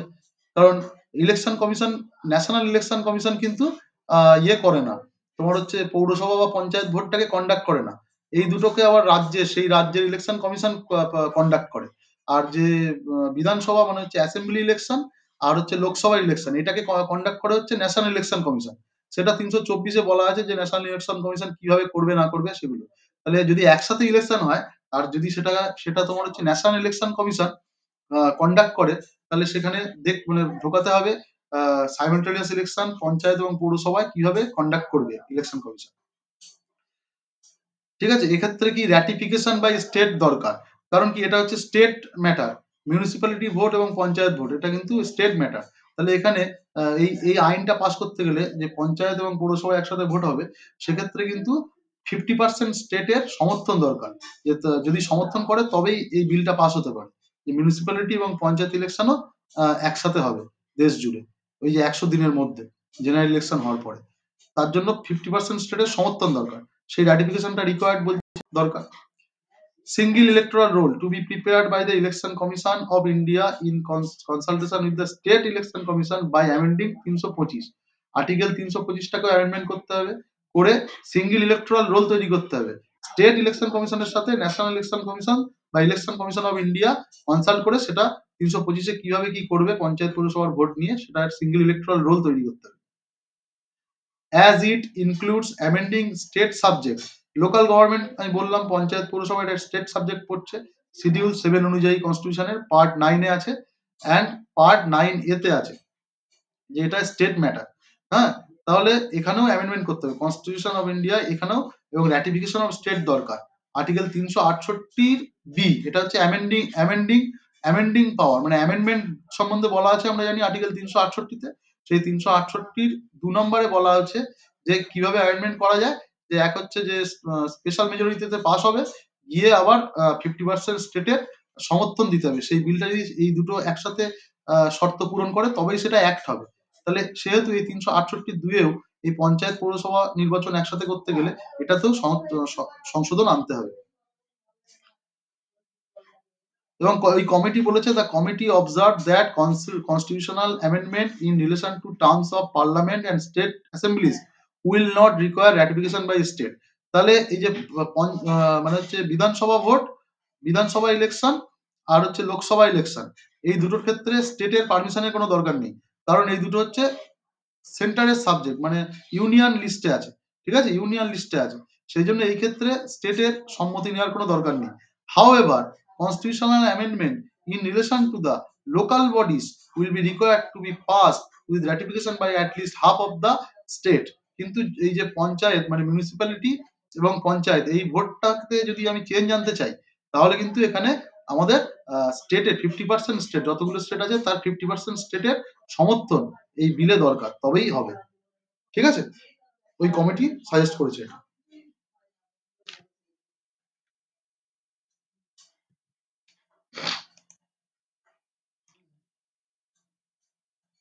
এবার কে কি বলেছে এইগুলো যদি মনে রাখতে পারো তাহলে ভালো, মানে পরীক্ষায় তুমি এই টপিকটা আসলে এখান থেকে লিখতে পারবে, কোট করতে পারবে। যদিও সম্ভব না তাও মনে রাখার চেষ্টা করবে। Election have become the root cause of corruption in the country. After winning election the politician bureaucrat nexus indulge in recovering the investment and that is where corruption begins. আমরা খুব ভালো করেই বুঝতে পারছি, তাই তো, ওয়েস্ট বেঙ্গলের থেকে, যে কিভাবে করাপশন মানে ইলেকশনে হচ্ছে যে পয়সাটা আমি ইনভেস্ট করেছি সেই পয়সাটা কিভাবে তুলবো, তারপরে করাপশন কি হিসেবে বাড়ছে, এটা SY Qureshi former chief electoral commissioner বলেছে যে রিকভারিং দ্য ইনভেস্টমেন্ট, আমরা যেটা মানে যারা ভোটে দাঁড়াচ্ছে তারা যেটা ইনভেস্ট করছে সেটাকে রিকভার করার জন্য তারা ইলেকশনে যে টাকাটা ঢেলেছে সেটা তোলার জন্য প্রচুর পরিমাণে করাপশন করছে।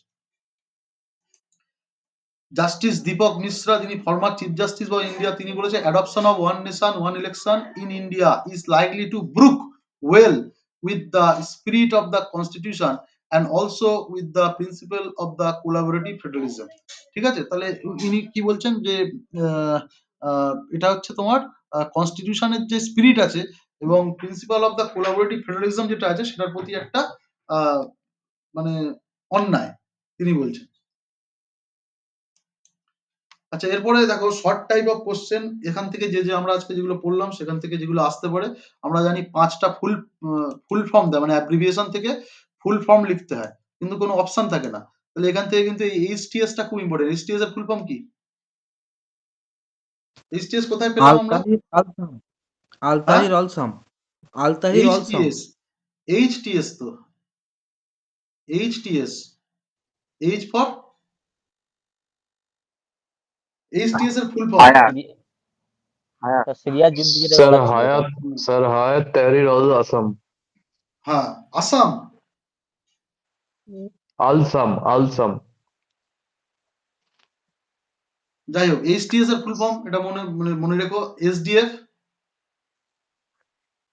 বলো SDF. Sir SDF sir Syrian Democratic Indian Democratic force. ঠিক আছে। FSA free Syrian army. আচ্ছা, what is Hang house? Sir যখন কোনো পার্টি মানে সংখ্যাগরিষ্ঠতা লাভ করে না তখন সেই সময়টাকে বলা হয় তৈরি হাং হয়। ত্রিশঙ্কু স্যার। ত্রিশঙ্কু না, মানে কোনো পার্টি পাচ্ছে না মেজরিটি। একক সংকটের গরিষ্ঠতা এটা পায় না।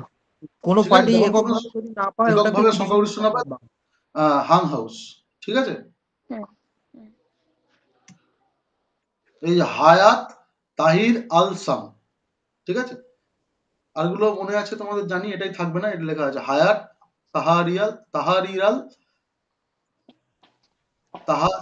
হায়াত তাহির আল সাম, ঠিক আছে। হায়াত তাহির আল সাম, এইচটি। এরাই হচ্ছে মূলত সরকারটা গঠন করেছে। হ্যাঁ, মূলত ওই যে সিরিয়ার প্রেসিডেন্টের নাম কি ছিল? বাশার আল আসাদ। বাশার আল আসাদ। তাকে তাড়ানোর জন্য যে ফোর্সটা সবচেয়ে বেশি কাজ করেছে, মানে সবচেয়ে অ্যাক্টিভ ফোর্স হচ্ছে সিরিয়ার এইটাই, এইচটিএস। হ্যাঁ, হায়াত তাহির আল সাম। ক্লিয়ার?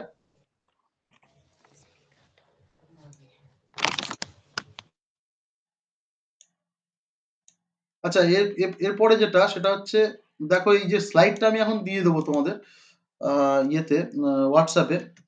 এখানে একটা ইংরাজিতে অনুবাদ দেওয়া আছে। হ্যাঁ, এটা সবাই হচ্ছে দেখতে পাচ্ছ তো? হ্যাঁ স্যার। এটা সবাই করে ইংরেজিতে অনুবাদ, এটা সবাই করে কালকের মধ্যে গ্রুপে লিখে পাঠাবে ইংলিশে। হ্যাঁ, সবাই গ্রুপে লিখে পাঠাবে, আমি দেখবো, দেখে মানে কোনটা। আর আমার দেয়া আছে অ্যান্সারটা, ওই স্লাইডের মধ্যে দেয়া আছে। তোমরা আজকে করো, আমি স্লাইডটা আজকে আর দিচ্ছি না, কালকে দেবো। ঠিক আছে, শেয়ার করবো কালকে। তাহলে আজকে করে রাখো। এটা এখন ছবি তুলে নাও তোমরা, এই স্লাইডটা দেখে ফোনে ছবি তুলে নাও সবাই, নিয়ে এটা করে গ্রুপে লিখবে। তারপরে কালকে আমি স্লাইডটা দেবো, সেখানে অ্যান্সার দেওয়া থাকবে, যেমন আগের দিন দিয়েছিলাম ওরকম।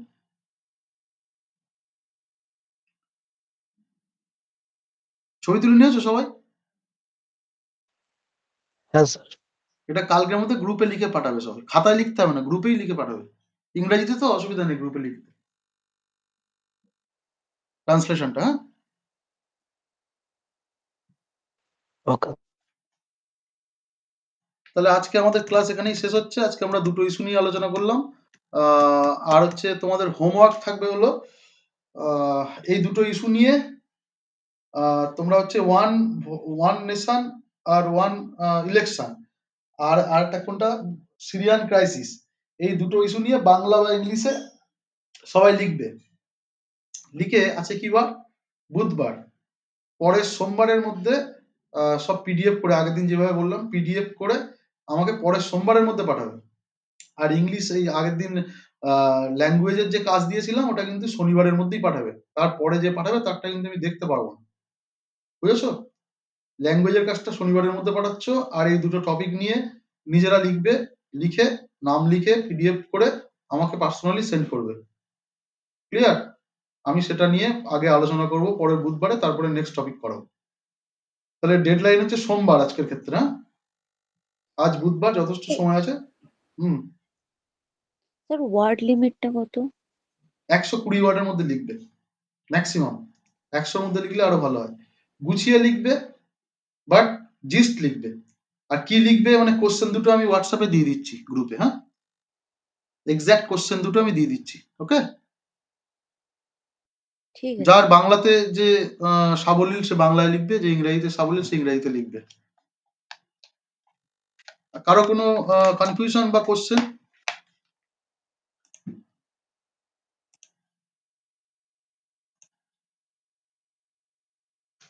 কারোর কোনো কোশ্চেন আছে? বলো।